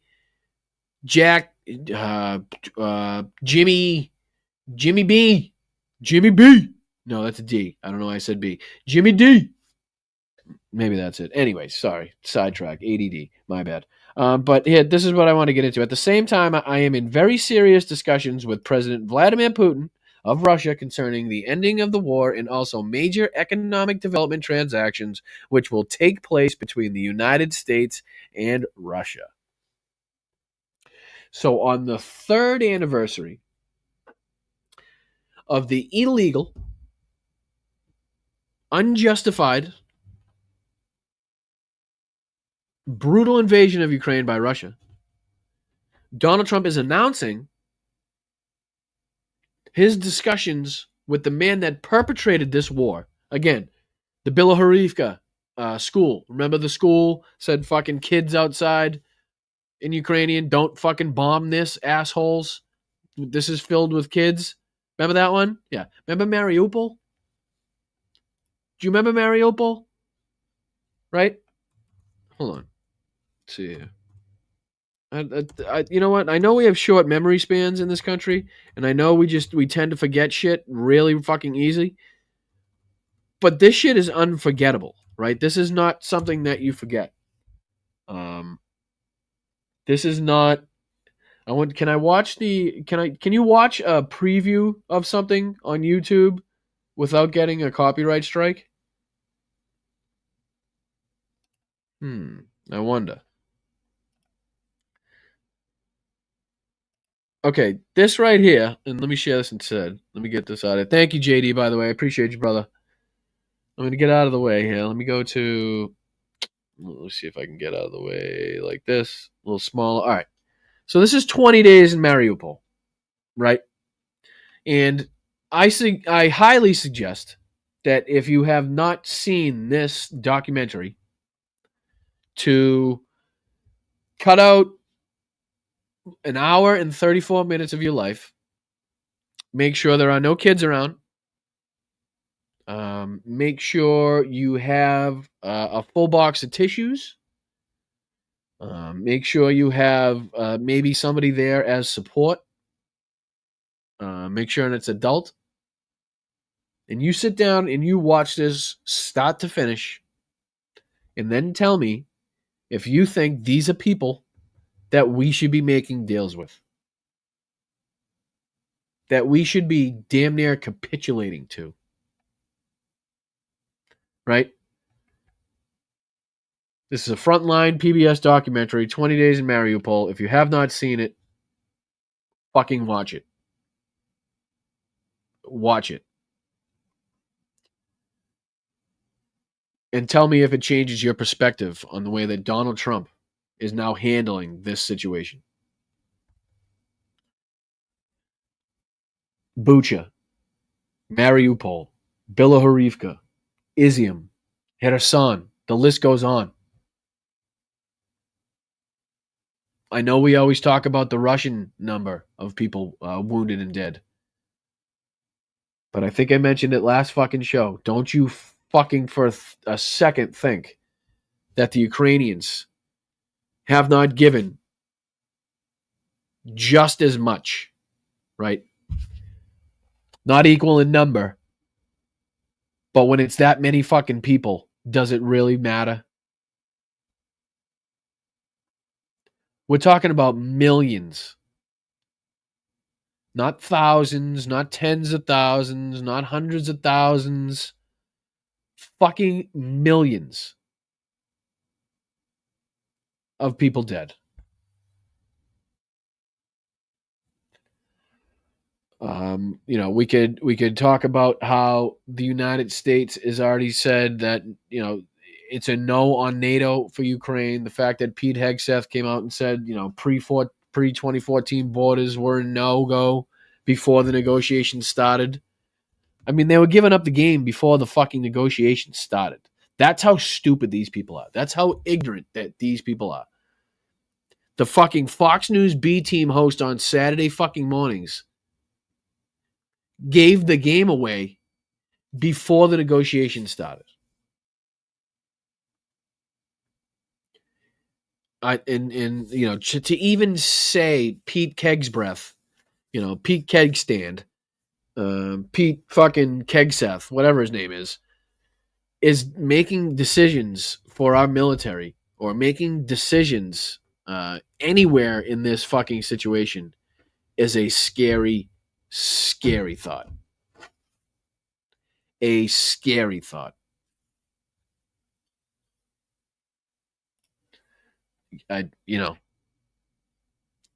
This place in history that we are in right now is unprecedented. Unprecedented. At least for our time. History has seen it before. Not unprecedented in history, but it is unprecedented for this country's history, right? It is unprecedented for it to be this blatant, to be this blatantly corrupt. Oh, Rachel, thank you. Thank you. You are being so generous tonight. I really appreciate it. Let's see. I was in Kyiv at the start of the war and knew that 72-hour line was bullshit. I witnessed the Ukrainian military get revived in the post-Maidan years. Amen. Amen. And absolutely. Absolutely. The whole time it was bullshit. And again, that whole premise broke down faster than the fucking tires on their tanks or the tires on their fucking armored personnel carriers. Right? But all right, let's see. We got about 15 minutes left, maybe a little more. Why don't you say we just kind of take a little peruse around the YouTubes, see what trouble we can get into. Let's see what who should we check in on? I did get a Don Jr. update. He's got a new show out. Should we check out a couple minutes of Don Jr.? Should we do some Rob Schmidt? Should we do some Greg Kelly? Lots to talk about. I'd like to have it pertaining Ukraine. I'd like to keep the theme going. What did Greg talk about? Greg talked about Jill Biden being a very unusual woman. Somehow Joe Biden is back into the Newsmax sphere of influence. That's CPAC. So they don't really have much pertaining Ukraine. Liberal media more out of touch. Carl Higbee, Hochberg for Republicans. Nothing. I got nothing here. Donald Trump survives assassination attempt? I think you're a little fucking behind on that one, Newsmax. Talk about not breaking news. All right, so let's do this. Maybe I'll check out what this asshole is doing then. Let's check out what this asshole is doing. Do I just click it? Let's check it out. How's everybody doing? Thank you so much for joining us. I really do appreciate it. I'm Boston Brian. If you have not seen the podcast before, it's called Blunt Politics, and we just kind of sift through the bullshit of the mainstream media. I am a regular guy talking to regular people, learning politics, sifting through this, giving my opinion, giving insight where I can, and just hoping to meet fine, incredible people like I have in the chat now. That also believe in the same principles, morals, and beliefs, and have the same standards that they want to uphold, not only in this country but abroad. Right? I mean, that's the premise of this entire country of United States is democratic values, right? To again. Why the Statue of Liberty is there? If we're going to tell people they cannot come into this fucking country, we might as well just chop that fucking thing down, right? I mean, if that's the way we're gonna, we might as well just call her a bitch, chop her down, and fucking sink her in the fucking Hudson or whatever the fuck. Leave the buttons alone. Yeah, it's Newsmax though. Butterflies. I mean, they do everything they can to obfuscate, right? They don't want to be. They try to pick and choose, obviously, what they talk about. I mean, how is Greg Kelly in this moment with everything fucking going on talking about Jill Biden? Please, can somebody fill me in on that one? Let me see here. We'll go to videos. Let's see here. Nope, sorry, you guys can't see it. My bad.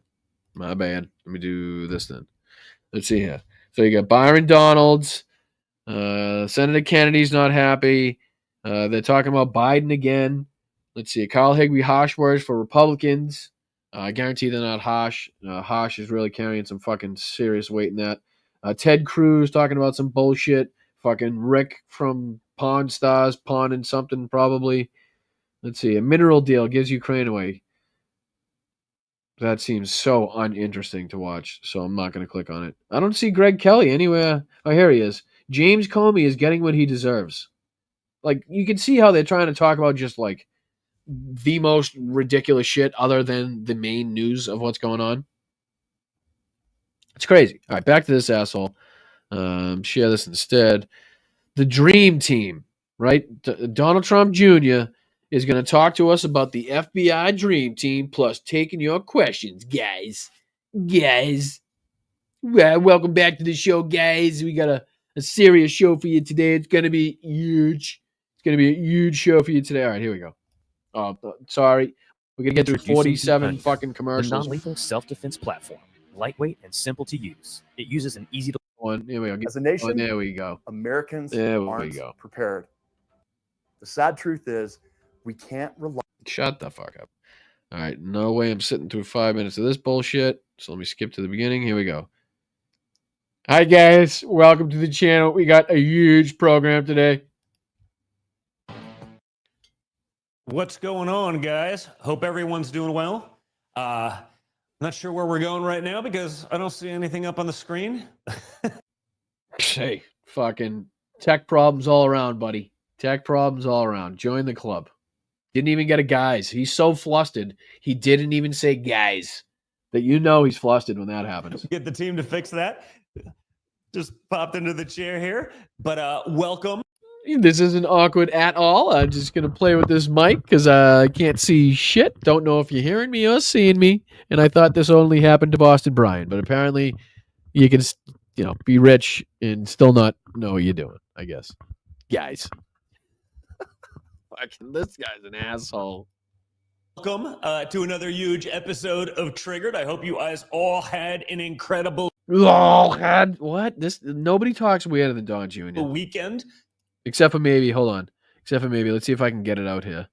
Let's see. What do I do? How do I even do that? I'm not even sure. Maybe, here it is. I can do this. Let's see. I got to practice first.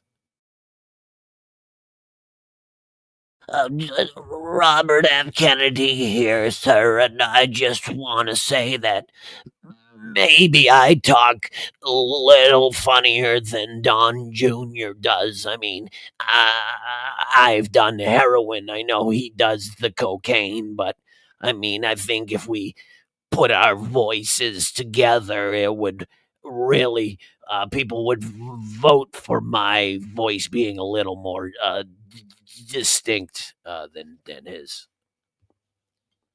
Jesus Christ. Fucking, you never know. You never know when that guy's going to pop in. You never know. I don't know if he's got a direct line here, if he's talking to the wall or what. It's kind of scaring me. Not sure what to do about it. All right, here we go. A little bit more. A lot of stuff going on, especially in the world of Rumble. We'll get into that. Definitely, I'm sure that'll happen in the Q&A with Bongino going in to be deputy FBI. Holy jaw action, right? Holy fucking jaw action. Who's this guy? Fucking Chief Broe? Hold on, let's check this one. Let's see if I can stop it in the middle. What do I do? Go back 5 seconds on this? Can you do go back 5 seconds? Yeah, check out the jaw action. And how do I've been told by a friend. A friend has once told me that cocaine usage will sometimes affect the bottom jaw of the individual. And you may get a distinct little, or what we like to call a Brody in our neck of the woods. And again, I've been told by friends, don't know if this is true, just going by what I've been told. That's all I can do. So I'd like you to watch the lower jaw movement of Don Jr. And just, I'm not saying anything. A lot of stuff going on, especially in the world of Rumble. We'll get into that. Definitely, I'm sure that'll happen in the Q&A with Bongino going in to be deputy FBI. He damn near dislocated that son of a bitch. Trying to say FBI. That thing nearly came out of the socket. It's still maybe halfway out of the socket. Look at that jaw action, will you please? And he's wearing fucking a Miami Vice, fucking chest hair popping shirt too, just to complete the look. That's going to be a big deal. Dan's an incredible guy. Also, definitely going to miss him here. Why so fidgety? You seem fidgety, Don. I'm not going to lie. You seem a bit fidgety, sir. Have you had anything to drink, any substances this evening? You seem a bit nervous. Are you nervous? I haven't even gotten my flashlight out yet. Didn't even tell you why I pulled you over, but you're squirming pretty hard in that chair. Look at this still shot. Look at this still shot. Get the fuck out of here.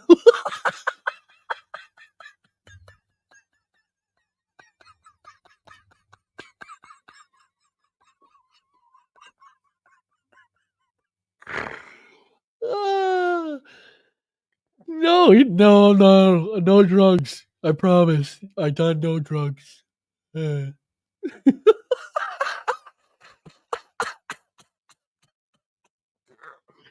Oh, the fucking still shot superstar. This motherfucker.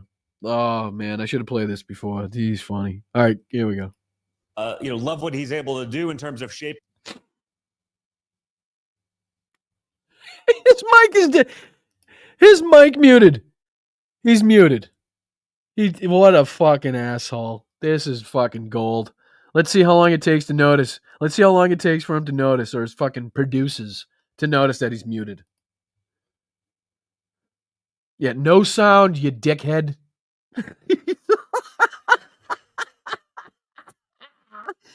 You fucking twat bag. What a dipshit. Yeah, you got no sound. You got no sound. They still got no sound. Oh man, you know what? You know, it'd be so stupid if it was on my end. Imagine that. I'm like ripping them to shreds because they didn't have sound, but it's actually on my end. I don't see how it could be. It says it's going out. All right, let's see. Does he find out right now? All right, he's back. Hold on, time out. Hold on. I want to see if he acknowledges it. When does he find out? This is great. That they have a First Amendment it works there. Right, pressed and break. I know. Yeah, we caught all of that. Really insightful shit. Really insightful shit. You fucking fuckbag. Oh my god, that was delicious. That was delicious. Don, what'd you say? Couldn't hear you. Expecting that, but this is what happens when you have real leadership. And breaking news, just moments ago, a federal judge refused to issue a temporary restraining order for the Associated Press in its crusade to have full access to the Trump administration. The AP is basically claiming that they have a First Amendment right to the briefing room and the Oval Office. But it doesn't appear that this judge or any reasonable person actually agrees with that. They can get it like everyone else does. If they're going to constantly be pushing nonsense, you don't get. No, that's not how it works, you son of a bitch. Oh, let's go here. Okay. Fucking sidebar. That's all these guys do. That's all these guys do is make me go on sidebars and fact check their shit. Congress shall make no law respecting an establishment of religion or prohibiting the free exercise thereof, or abridging the freedom of speech, or of the press, or the right of the people peaceably to assemble and petition the government for a redress of grievances. Let's see here. The right to publish and disseminate information, thoughts, and opinions without restraint or censorship as guaranteed under the First Amendment to the U.S. Constitution. Freedom of the press. Freedom of the press. Right there. It says it. It's right there. They got it. They got the right to publish and disseminate information, thoughts, and opinions without restraint or censorship as guaranteed under the First Amendment. So thereby you not allowing them in there is, I would say, violating a First Amendment right. But obviously there's arguments to be made there, but we'll see what happens. All right, a little more of this asshole. We got about 5 minutes left, and then I'll recognize everybody that donated to the show, everybody that super chat, milestone, super sticker, people on Twitch, YouTube, Facebook, Instagram. You're all beautiful. You're all wonderful. I appreciate you. Make sure you're smashing the like, a subscribe, or a thumbs up, or a thumbs down. If you think I'm an asshole, that's fine too. Whatever. All right, let's continue with this. Just a couple more minutes. The special privileges, folks. It's that simple. So I hope you're starting to have a little fun with this. I hope you're not sick of all the winning yet. Tons of winning. Tons of fucking winning. And I cannot wait to hear the list of victories, guys. How long? This is going to be a long list of victories. We might be here for a while. I probably should have started this fucking sooner. I don't know. All right, let's hear the victories. Let's go with these victories, Don. Yet. I know I'm not, and I doubt that I ever will be. After the last 4 years of hell, I imagine, guys, there's not an amount of winning that would actually ever satisfy us totally. So that's good. We'll just have to keep our foot on the gas and fix our country. Please do keep your foot on the gas, but make sure you're looking directly at a tree when you do that. That would be fantastic. It's the pedal on the right. You could wear really heavy shoes if you want. Maybe a brick wall. Make sure there's no other people around, of course. You don't want to injure anybody, innocent. But yeah, keep your foot on the gas. That would be great. Maybe into a lake. Maybe off a fucking short bridge. Whatever, but go ahead. Keep your foot on the gas. That would be fantastic. I appreciate it. We have so much to get into tonight. Also, I will be taking your questions. I'll be taking your I'll be taking your questions along with Dan Bongino. It's gonna be a great time tonight, guys. So click the like and share and subscribe. That would be that would be fantastic. Fucking this guy. Look at him. He's about to jump out of his seat. Holy shit. Live once I get through the news of the day, because I know the chat is blowing up. Obviously, I'm already seeing the stuff about Dan. I'm seeing a lot about crying libs. Yeah, are you seeing anything about how you were muted for fucking 3 minutes, you jackass? A lot going on here. So we'll get into all of that shortly. Make sure you guys are. Does he get paid per do I say that much? Like, I know I got to get the ums down. Like, I say too much. But his ahs are out of control. Yeah,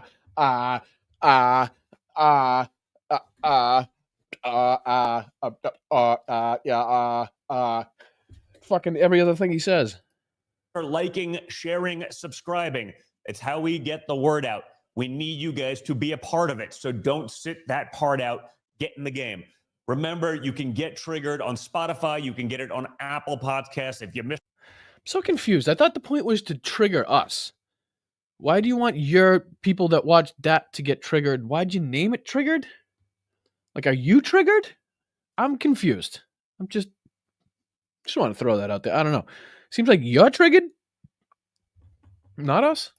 I mean, if I look at that, look at how beautiful that thing is. I am fucking spot on with these pauses. This guy is just a pause gold mine. Look at that fucking skanky son of a bitch. Look at that waste of fucking human skin and bones. This just gelatin mush-faced fucking pipsqueak rich kid little fucking weak ass motherfucker. Just, oh man. Holy punchable face. Anyway. Fuck. I'm out of time. All right, couple more minutes. 1 minute, 2 minutes, a minute more. you missed the show here on Rumble, you can get it there as well. Or if you have your friends that get their podcast that way, make sure that they are aware. For all of the top headlines that will... Oh, shut up. Get into a fucking story or something. Good Lord. Powerful kinetic and tear gas. Oh, no, he's already selling shit. I don't care about Dan Bongino. Seriously homophobic blog post that she blamed on a... Oh, Jesus Christ. His famous air quotes. The man's fucking almost 50, still doesn't know what the air quotes are used for. Still doesn't know the correct way to use air quotes. How do we... Like, this is our fucking competition? How? How? This is what I'm up against? This right here? This shit right here? This shit right here is what the other side's watching? Something wrong there. but the evidence shows that there was no hacking, and it looks like she may have even lied to the FBI. Oh man, who could lie to the FBI? Why would you ever lie to the FBI? I mean, it's almost like you could lie to the FBI and then become president of the United States. How do you lie to the FBI and now you're running for president? Seriously, how do you lie to the FBI and now you're running for president? Well, you fat orange fucking prick, maybe you should tell us. Ratings, of course, were very low. No one was watching, but for MSDNC. MSDNC. Now, let me see here. Let's see here. How many did this get? He's got 1.57 million followers. 4,000 likes. Anybody see like a total number of views here? Total number. Oh, right here. 288,000. So out of the 288,000 that supposedly watched this fucking show, 4,000 of them decided to say, hey, yeah, you know what? I like that. That's something I like. I like that. The other 284,000, minus the 18 that hit the fucking thumbs down, which I shall do now, said, what the fuck is this? So if to those 284,000, come on over to Blunt Politics. The water is warm, the fucking chat is welcoming, and we're just normal, regular everyday people, right? Fuck. I can't. I started late for you guys. All right, so I started 8 minutes late. I'll give you the fucking 8 minutes back. I'm not going to jip you anytime. I won't jip you anytime. See, that's just another day that ends in Y. I'm actually still shocked that they got rid of her because, again, Oh, Jesus Christ. Will you talk about something fucking interesting? Whistleblowers have an opportunity to get their jobs back in the department. God bless. Yes, I would hope that's the case. Again, I'm outside of the administration. I think these are things that are really important. We're confirming. Squirrel. Confirming that's the case. Yes, the whistleblower certainly. Okay, we're confirming it now live. So congratulations. Well done. From Freedom. What? Freedom Rings. When is Fort Knox getting audited? What happens if it's empty? If it's empty, what in the fuck? Where did this one come from? Anybody? Chat? Where did this conspiracy theory that Fort Knox has been looted come from? Please, somebody, did the fucking CCTV cameras somehow stop working in Fort Knox? Are there no video fucking cameras that they could connect to be like, yes, all that shit right there, that's the gold. Well, I'd save you a fucking flight. Save the fucking jet fuel for your lunch. What the fuck are we talking about that you're going to waltz into Fort Knox to check if the gold is still there? You want to talk about wild. Like, who the fuck? All of a sudden, Goldfinger is back. Goldfinger's the president now, I guess. We got President Goldfinger. And he's got his own odd job. Right? He's got his own fucking odd job. Good grief. I would imagine there's hell to pay. I mean, what's their He's still just so fucking boring. The small FFLs and the small manufacturers who have to fill out stuff that the big billion. But you're never going to get rid of all of it because that's the nature of Washington. But hopefully, with 12 years, we'll be able to get rid of most of it. Hopefully, we. 12 years? Why would you have 12? Why would you have 12 years? Go away overnight. We got to figure it out. We got to root them out. We got to get people back into the office. Hopefully that weeds out enough of those people. I think that would be great. But you're never going to get rid of all of it because that's the nature of Washington. But hopefully with 12 years, we'll be able to get rid of most of it. Hopefully with 12 years, we'll be able to get rid of most of it. Is that a third term slip right there? Is he slipping up about a possible third term? I don't see where the 12 years come from. Oh, Yvonne, I am so sorry. I don't mean to bore you. That's terrible. That's literally the opposite of why I'm on this. The opposite. Clearly, I shall not do my job tonight very well. I do apologize. All right, we're a little bit over. Let's see. Is there anything funny? Like, there's got to be something fucking funny we could watch. Let's see. Let me scroll real quick. Let me get a scroll. I mean, we could play the short clip of Jasmine Crockett again, who is rapidly becoming my favorite person on Earth, telling Elon Musk to fuck off. Let's see here. I think somebody just died outside my door. No, I don't see anything really worthwhile. I think we covered it pretty much start to finish with Jake, and then afterwards. Bernie is back, though. Bernie is back. Yeah, check this out. Check this out. We'll end on a good note this way. Let's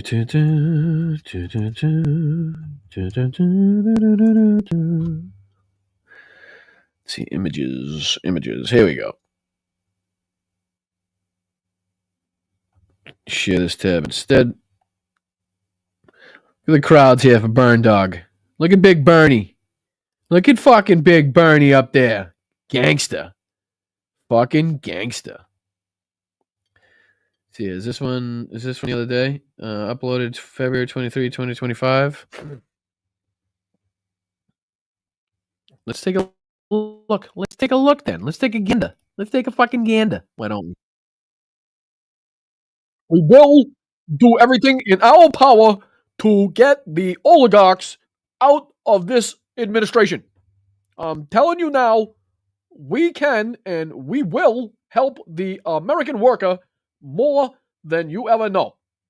You elect me as your president now, and I promise to get the oligarchs out of this country. Sorry. Tell you again.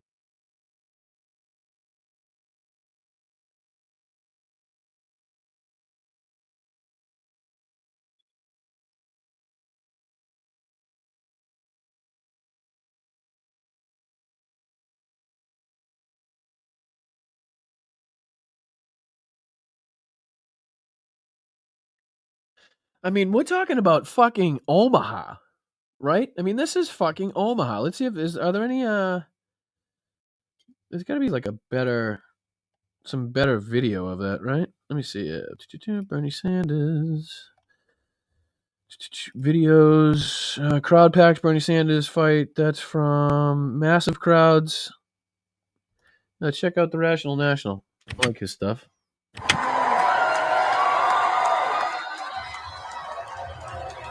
The time to fight back is now. A lot of Americans, for a good reason, are feeling a little aimless right now. A lot of pent-up frustration around what the Trump administration is doing, and the Democratic Party isn't doing a whole lot to fight back against it. Cue Bernie Sanders, who held several events over the weekend for a good reason. I'll get to what that reason is. This crowd, and then the overflow crowd, which is a little wild that there is even an overflow crowd. So let me get to a clip. This one is from Nebraska, but I'm going to get some more data around just. And this is just to give credit where credit is due. David Dole at the Rational National, who you should definitely check out his work. Your favorite Canadian?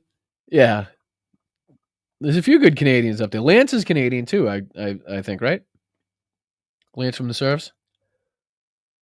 But yeah, this is David Dole. I recommend you check him out. Not sure if he's on Blue Sky, but definitely check him out on his YouTube channel, The Rational and National. I just want to play a couple clips of Bernie, and then, like I said, I'll get you guys out of here. Thank you guys for all your contributions. Just how crazy these crowds were in a second. Trumpism will not be defeated by politicians inside the D.C. Beltway. That is not going to happen. It will be defeated by millions of Americans in Nebraska, in Iowa, in Vermont, and all over this country.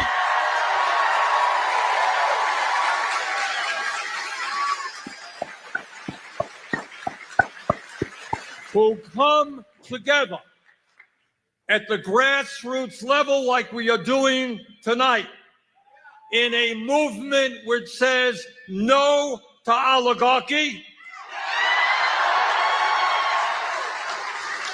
no to authoritarianism, no to kleptocracy,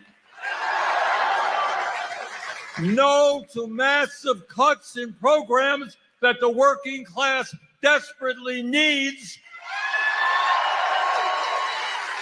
and no to huge tax breaks for the billionaires and the 1%. So you see there. Now, listen, guys, I'll be straight up and honest with you because I always am, and I promise I always will be. I came into politics late after the first Bernie revolution. I came in when Donald Trump was elected. I missed the congregation of people that supported Bernie Sanders. I was aware of it, but I was not involved in politics at the time. And I will be fucking goddamned. I will be fucking damned if I am going to miss it this time.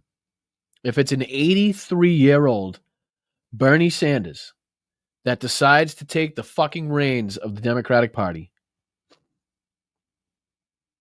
I have absolutely no problems getting behind him. I have no problem getting behind that message. I have no problem with it.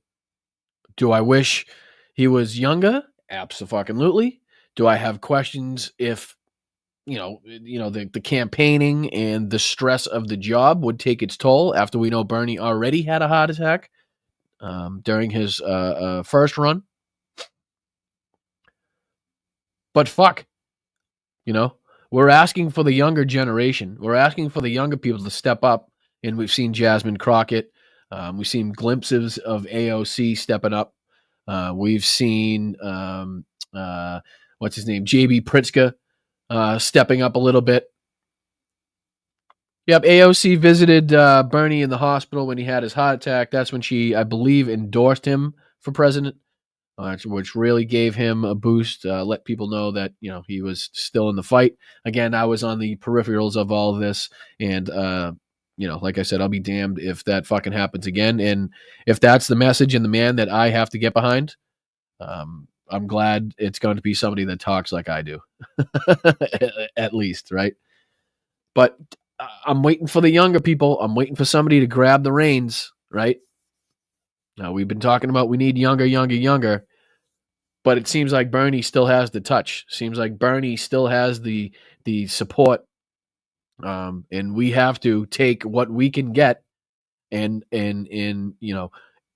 utilize somebody that actually is known countrywide, that does have support in red states, that is not afraid to go into these places, that did not vote for Kamala Harris or Joe Biden, and speak to them directly and frankly and bluntly, hence blunt politics, right?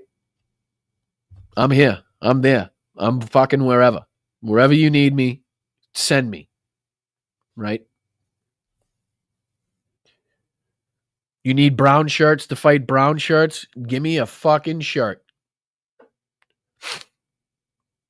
Whatever resistance armband you want to give me, slap it on my arm and send me the fuck out there. But we need to recognize and utilize the advantages that we have right now, because we don't have many. But if this is an advantage, right? If we can get Bernie to continue this support, if we can get Major Ojeda into office, right? If we can stop making these slow changes, if we can start implementing some of these fucking policies and get the movement going again, I'm here. I'm fucking right here, and I'm ready for it. We're waiting. We're ready. We're past time. It's past due for a leader to step up in the Democrat Party. We're here. We're looking. We're desperate. We are fucking desperate.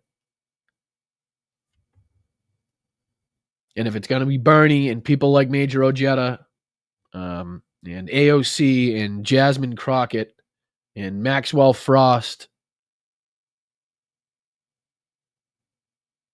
then let's fucking go. Now is the time. I don't know what we're waiting for, but let's fucking go. All right. Let's thank everybody for their contributions, and I can get you guys out of here for the night. I'm sorry to keep you over for a few minutes, and again, I'm very, very, very sorry for the missed opening. I'm typically right on time, so I'm sure you guys are wondering what the fuck was happening. I should have caught the chat long before I did when you guys were saying you couldn't see anything.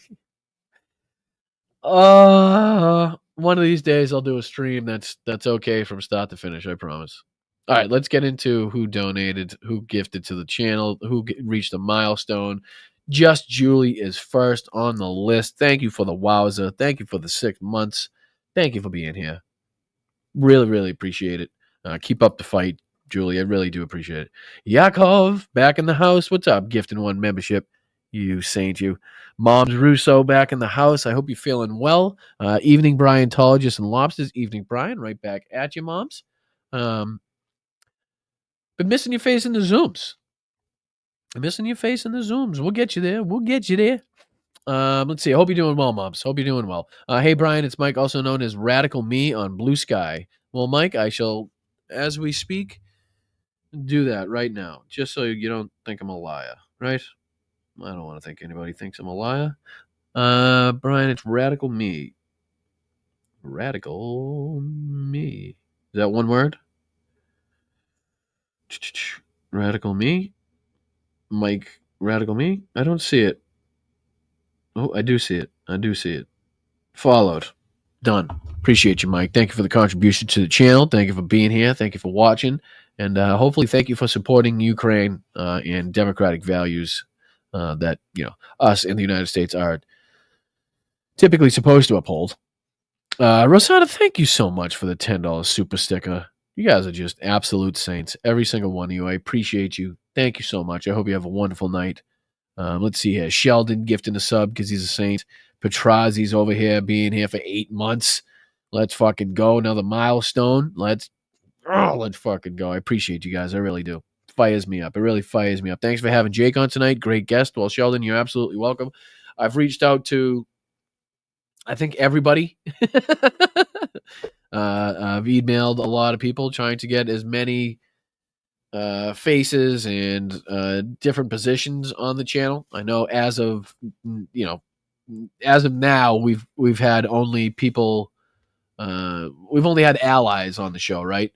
But I think as we grow, hopefully if we continue to grow, it will become more easy to get opposition on the show so we can, spice it up a little bit, if you will. But thank you, Sheldon. I appreciate you, my dude. Appreciate that. Neuropilot. Hey, Jake. Brian Zeld. We'll go with nukes next. What the fuck? Zelensky will go with nukes next. Hey, Jake. Brian Zelensky will go with nukes next. What the fuck? I do apologize, Neuropilot. I don't follow that one. Hey, Jake. I'm assuming Zelensky will go with nukes next. He doesn't have any. Anyway, I apologize. I don't want to scrutinize that too much. I do appreciate the contribution, Neuropilot. Appreciate you watching. Appreciate your viewership, and thank you for the donation. Benny Loco, thank you so much. Put on your pink and pearls, ladies. We have a war to win. I like you. Your attitude is my spirit animal, Benny Loco. Appreciate you. Appreciate your fight. Really do. Let's see here. JD coming in with the 7. The numbers you pick are so random. That's got to be YouTube's first $7 donation. Thank you, JD. I appreciate you, brother. Great show, Boston Brian. Well, I appreciate it. Thank you, guys. And again, sorry about the beginning. Silicone curtain. You get every week. Rachel is giving me like 17 different new channels to watch, and I dropped my pen. I don't know where it went. So I'll leave the comment up so I can get it. I appreciate it though, Rachel, and thank you so much for all your contributions today. It's very, very kind of you. Let's see here. Beverly Lowe, we love and support Ukraine. Bev from Brooklyn loves y'all in the chat. Brian, keep going. Right back at you, Bev. Right back at you. It's very nice of you. Thank you so much. And appreciate your support for Ukraine. Appreciate your support for the channel. Appreciate your involvement in the chat. Very nice of you. And right back, look at this. Right back at it. Like you said, Brian, I'm not going down without a fight. Fuck around and find out, Beverly says. Love your attitude, Bev. Keep that up. Do not lose that. Let's fucking go. Appreciate you. Yakov coming back with one more gifted membership. Thank you, dude. Appreciate that. And then Rachel's back at it. You guys are unbelievable. Jake Hanrahan made a podcast series last year called Sad Oligarch, all about the Russian oligarchs who mysteriously died since the start of this war. I would advise everybody to check it out because I know I will. Like I said, about the fourth thing I got to check out. Let's go. But I appreciate you, Rachel. Thank you so much. Bicycle Mike, let's go. Resistance is vital. Amen to that, dude. Thank you so much for being here. Thank you so much for, just being part of the fam, really. The 6 months being here as a member, and your contributions do not go unnoticed, and they are very much appreciated. Hi, Jenny Faye. How are you? Come on, Kami, you're late. Where are you? Got us over here waiting for a bolt of lightning or a sinkhole, swarm of bees, something. Hurry up already. Right? Right? Something. Give me fucking some sort of sign that this world is not going to be taken over by Donald Trump and Vladimir Putin. Give me something. Thank you, Cynthia, for being here for 5 months. Congratulations. I really appreciate you being here. Appreciate your contributions to the channel. Thank you for your viewership. Really hope you have a fantastic night. I really, really do. Thank you so much. And Nordez, as usual, as always, thank you. And again, anybody that got a gifted membership, please make sure to thank the person that did gifted the membership. It's just the right thing to do. It really is. Sheldon's back at it like a crack addict. Thank you so much. I'm so stuffed up right now. I think everybody in the country is sick right now in some shape or form. Thank you so much. Let's see. Who did I miss? Did I miss Sheldon? Did I say thank you, Sheldon? Well, thank you, Sheldon. I appreciate the gifted membership. I'm sorry if I missed you. And thank you, Marianne. Let's go. Marianne with the huge contribution of 10 gifted Boston Brian memberships. Thank you so much, Marianne, for your contributions. Very, very nice of you, and it is extremely appreciated. And again, if you're watching now, just joining me, you can do the same thing. You can do the same thing Marianne did. Right below me, there's a couple buttons. Just got to click a couple of them, donate a couple memberships, or get one yourself for $1.99. That would be fantastic. Memberships and Patreon, best way to help the show. Best way to help the show. Patreon, you get 3 different tiers, all different perks, depending on what tier it is. You can do it for as little as $5 a month. And again, the membership, $1.99. Best value. Best bang for your buck. Bust a buck and try your luck. Let's see. Who did I miss? Did I miss anybody? Yvonne. I don't want to miss Yvonne. Let's see here. Yvonne says, Boston, Brian, I was born angry. My mom told me, honey, I may live in the UK, but honey, I got your back. I appreciate it, Yvonne. I appreciate it. I think after I lost my nickname when I was a young kid of Big Balls Magruder, I immediately became known as my mom always said I'd be a good lawyer because I argue everything. Like she always likes to say if she told me the sky was blue, I'd argue it was a different color, like one of those. And I think she's right. She's kind of right. I do have that contentious side, which I think makes is very useful in this line of work, especially if I have somebody on that disagrees with our point of view. So it may come in handy. But thank you so much, Yvonne. Thank you, JD, again for another 5 gifts. You guys are fantastic. I mean, the fact that you keep saying the same names, contributing to the channel week after week, time after time is just it's really cool to see. So JD, thank you so much. Don't think for a second this is unnoticed or not recognized or appreciated. It's because it very much is. Carolyn Kaufman Curry became a new member. Well, thank you, Carolyn Kaufman Curry, and that is just a fun name to say. That's a good one. That's a good one. Thank you for becoming a new member. I hope you find a warm and welcome place in the chat, and I hope you continue to join us on Wednesday nights at 8:30. Which is what you're watching now, and on Sundays at 1 o'clock, which you should be watching on Sundays. So thank you very much, Carolyn. I do appreciate it. Rachel is back at it. I was in Kyiv at the start of the war, knew that 72-hour line was bullshit. I witnessed the Ukrainian military get revived in the post-Maidan years. Seems like you've seen it and done it all, Rachel. It really does. And for you to now be watching my live stream and contributing as much as you have been is... it's wild, and it's appreciated. I thank you very much, Rachel.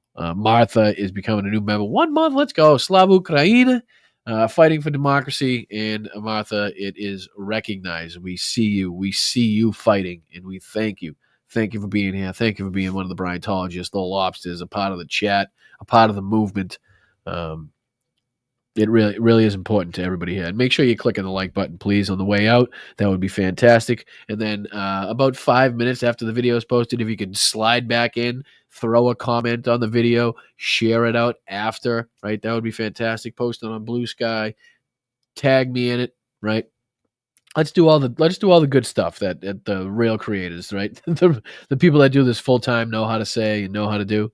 Just do those things. That would be great. Beverly's back at it. Let's go. Chewing on the invisible sandwich. Oh, that's too fucking funny. We call it a Chief Brody. You know, we had to make the code word. You'd have to like let your buddy know, like, dude, you Brody, and like fucking put that jaw back in its place. So I don't know how we got in this conversation. I'm so easily sidetracked. It's crazy. Beverly, thank you so much. Martha, thank you so much for the $10 super sticker. And thank you again for the $5 super sticker. 2 in a row, Martha. Thank you so much. Appreciate that. It's incredibly nice of you. And thank you, JD, again, contributing to the channel as he always does. Let's go. Let's see. Our governor basically told Trump to fuck off. Yes, Jennifer. He's which is the exact stance that you should be taking against Donald Trump right now. Jen, thank you so much. And again, happy belated birthday to you. Hope you had a good one. I hope that ice cream cake was good because it looked fucking damn good. Martha, thank you so much again for the $2 super sticker. You are fantastic. Victor Harshman, thanks, Brian. So proud to be a part of this community. Well, that is just that's really, really nice, Victor. I do appreciate that. It's to think that there's an actual community surrounding this show right now. It's as small as it is. My head's not growing. I'm not getting out of control here. But I would say, if I can make the claim, if I may, and I fucking may, the views on my videos in comparison with the amount of subscribers that I have, and if you take that and you compare it to other channels that have far more subscribers, more than 10 times more subscribers, and then you do the percentage and multiplication on the video views, I think I'm doing all right. Not gonna lie, Vic.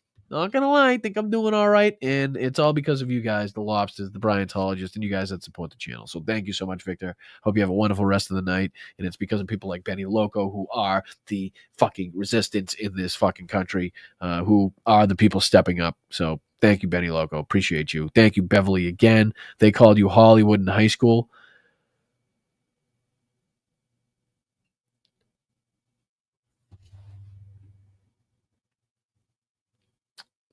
Now, how the fuck would you know that? Am I forgetting something here? Am I missing something? How the fuck did you know that? Have I said that before? Well, that just blew my mind. Thank you, Bev. I feel like I'm missing something in this conversation. Wow. All right. Anyway, thank you, Bev. That just threw me for a loop on that one. I love this community, Sheldon says. Well, this community loves you right back, Sheldon. It really does. It really does. And I hope, again, because of the mods here, because of people like Mark, because of people like Turpy, because of people like Roxanne, because of people like Lokera, because of people like Tanya, and the rest of the mods, forgive me if I'm missing anybody. It's no disrespect, but we got a bunch of great people in this community that helped to keep the chat clean, keep it safe, keep it so you can have in-depth conversations, but you're not going to be threatened. You're not going to be harassed because of something. So thank you to the mods who do this voluntarily, who give up their time to make sure that these streams run right on their own when they don't have to, and they do this on multiple fucking streams. Hold on. No, let's not start this conversation. I've gone this fucking far being okay with like doxing and shit. Let's not start that conversation. Somehow Beverly was like my lunch lady or something. I don't know. Maybe I'm forgetting. If I do apologize if I'm forgetting like a conversation we had where you told me how you would know that information, Bev. I do apologize. But how the fuck you would know they called me Hollywood in high school? I would not know. I just don't know. That's wild. It's wild.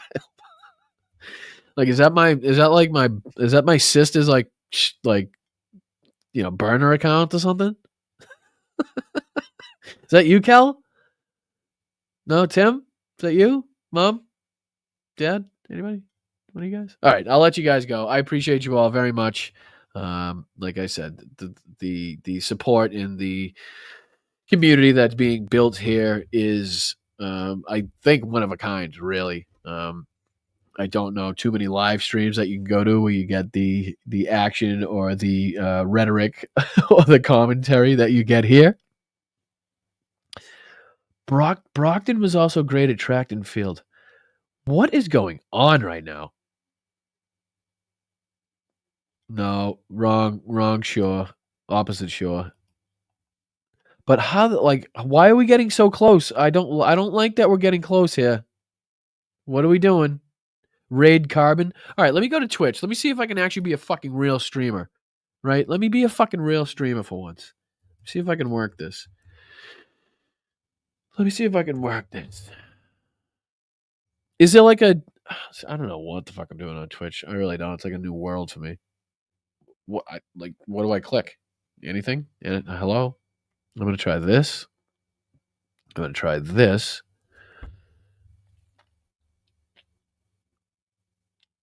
Let's see here. What am I doing? Fucking Twitch. Fuck you, Twitch. Oh, wait, do I see it? Is that what it is? Is it the parachute? Oh, I'm looking at myself. That's strange. See that one coming? Oh, hi, chat. What's up, fucking Twitch chat? There you go. What's up, guys? Raid Carbon. Carbon, I think I was just... Let me see here. Let me see. Does it give me channels or do I have to search them all? Let me search and filter. I'll do politics. Category. Channels to raid. Do politics. See what happens.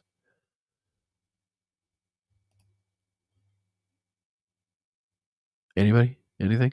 I'm trying. I'm so trying. No, I don't want to stream preview. What is happening? Naked News. Let's see here. No, not Gutfeld. InfoWars. No. Who's live? Anybody live? Anybody live there, Chief? Special guest Iron something. News round robin. All right, let me type in Carbon. I'm just terrible at this. This is just embarrassing. I can't do anything right. Search live channels to raid. Carbon? Carbon says, nobody, he's not on. Like me. I'm the worst at this. It is 11 o'clock at night, but you'd think somebody would be streaming. You'd think somebody, I'm probably talking to myself right now, right? Sure. You guys are all gone. Fill by category. Yes, I just want politics, you donkey dick. Let's see, who's this? Includes paid promotion. Next. Intended for certain audiences. That's always good. Don't know who that is. Not going to send you there. Yeah, you know what? I'll even share the tab so you can see what I'm looking at. So you can see how fucking stupid I am at this. Let me do this one. Nope, that's not it. This is it. There we go. I don't know what I'm doing. I'm trying to send you to a channel, and I don't know what that channel is. Hey, let me get this on this so I can actually look at the chat at the same time. Let's go in there. Let me go back to StreamYard. Just falling asleep. 8 on the West Coast. Dude, is Binder? Binder is fucking constantly on. Does that guy have a not on? Let me go back. I'll type in Binder. I am so stuffed up. Give me some fucking Afrin ASAP. Do I just type in Binder? Will that work?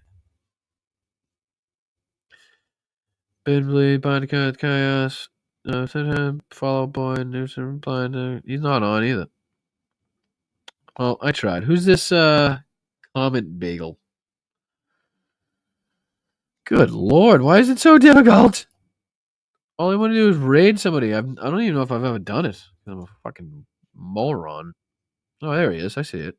I had to type in Matt Binder. That's my fault. All right, I'm going to send you there. I'm going to send all 176 of you beautiful motherfuckers that are still paying attention to me. I'm going to send you over to Matt Binder. I think it's live. I could be wrong. I think it's live. It says live. I'm going to unmute for a sec just to make sure it's on. It's good. It's good. It's good. He is. All right. So how do I do that? How do I actually initiate the raid is the next question. Is there a button? Is there a button? Oh, I see a button. All right. I'm going to send you over there. Make sure you tell them that Boston Brian said hello and everybody from Bond Politics. Throw a couple lobsters in the chat. It confused the shit out of everybody, and I fucking love it. It's the best thing. When people are like, what are the lobsters about? What the fuck are people putting lobsters in? Throw the lobsters in. You're the best. All right. Starting raid now. Raid. I think it's working. 22 viewers ready to raid in 4, 3, 2, 1. Raid now. Oh, do I have to press it again? It's a 2-button clicker? No, it's a 2-clicker. I don't know about that. Don't know about that one. Look at me. That's me watching me. Oh, boy. All right. We did that successfully. That is success, I think. That was a successful raid. I'll even send him. Keeps cutting out, though. I'm going to say...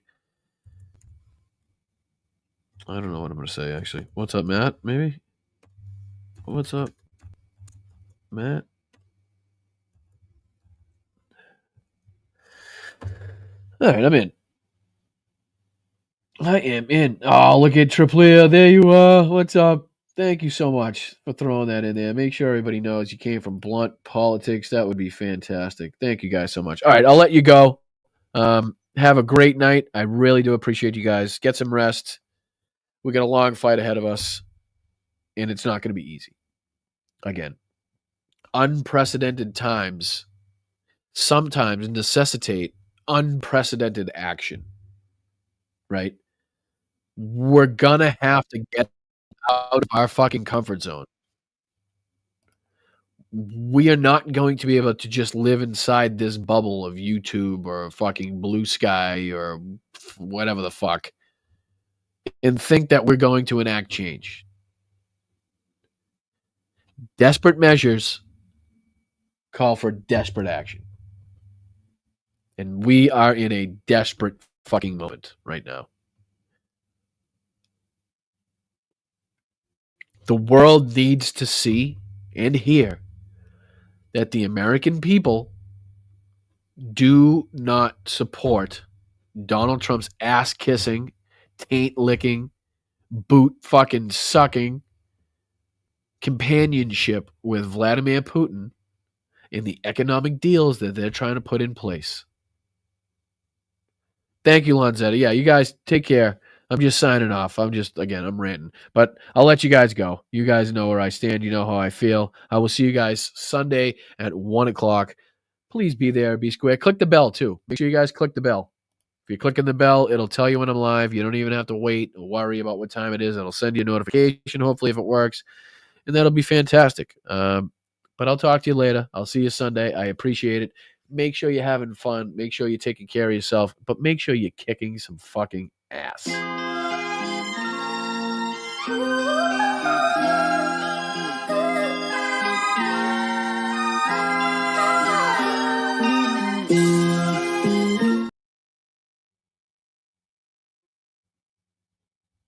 Well, that didn't work.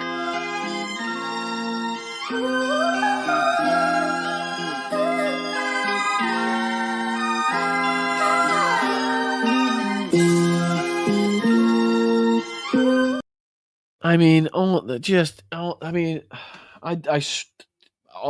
right hand to whatever. I am not doing this on purpose.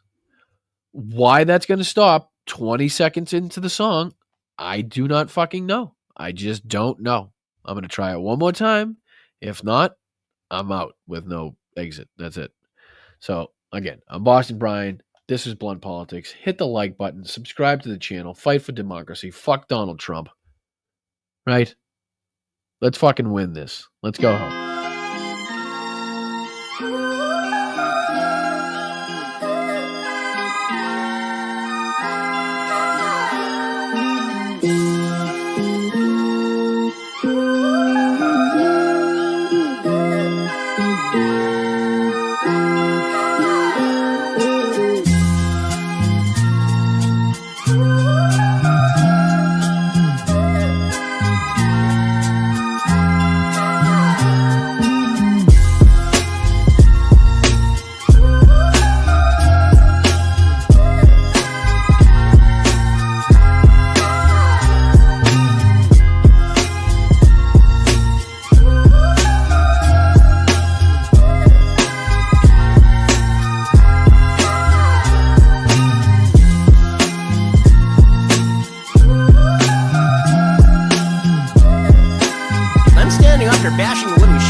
fucking Nazis.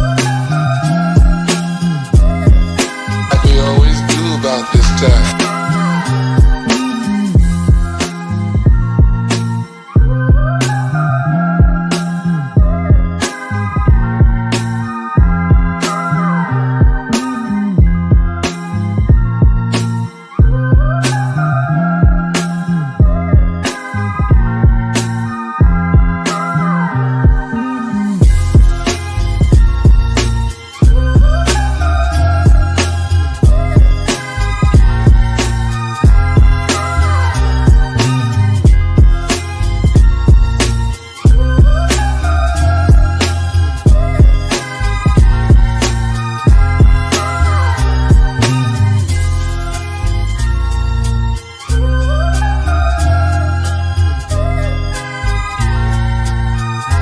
Thank you again so much to the mods. You guys are fucking fantastic. I hope you have a wonderful evening. Thank you guys. Thank you, Lobsters, Briantologists. This is the head priest out.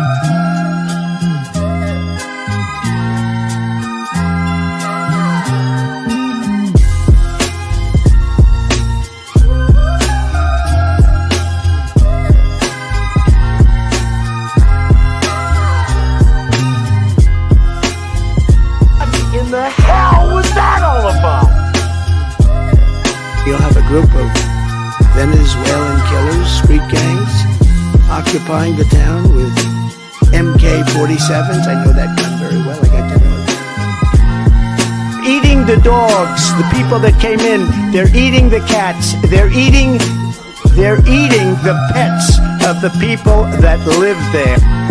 You're a nation that just recently heard that Saudi Arabia and Russia will repeat your... Gettysburg, what an unbelievable battle that was. The Battle of Gettysburg, what an unbelievable, I mean, it was so much and so interesting and so vicious and horrible and so beautiful in so many different ways. It never fight uphill, me boys, never fight uphill. They were fighting uphill. He said, wow, that was a big mistake. He lost his great general and they were fighting. Never fight uphill, me boys, but it was too late.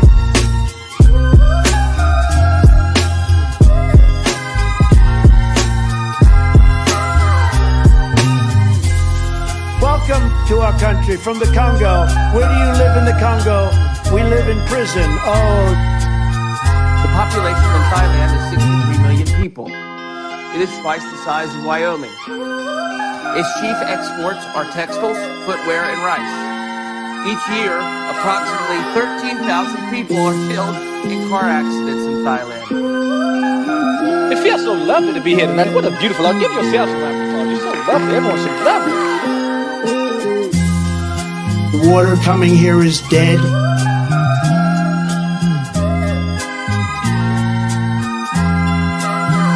Venezuela. Did you just see Maduro? Swami Vive Kamunan. No words. I had the best words. I have the... Yesterday was a hard word for me. The big, fat, sloppy United States. White people are a mortal danger to you and your loved ones. Is there anything worse than white people? Get off my plane.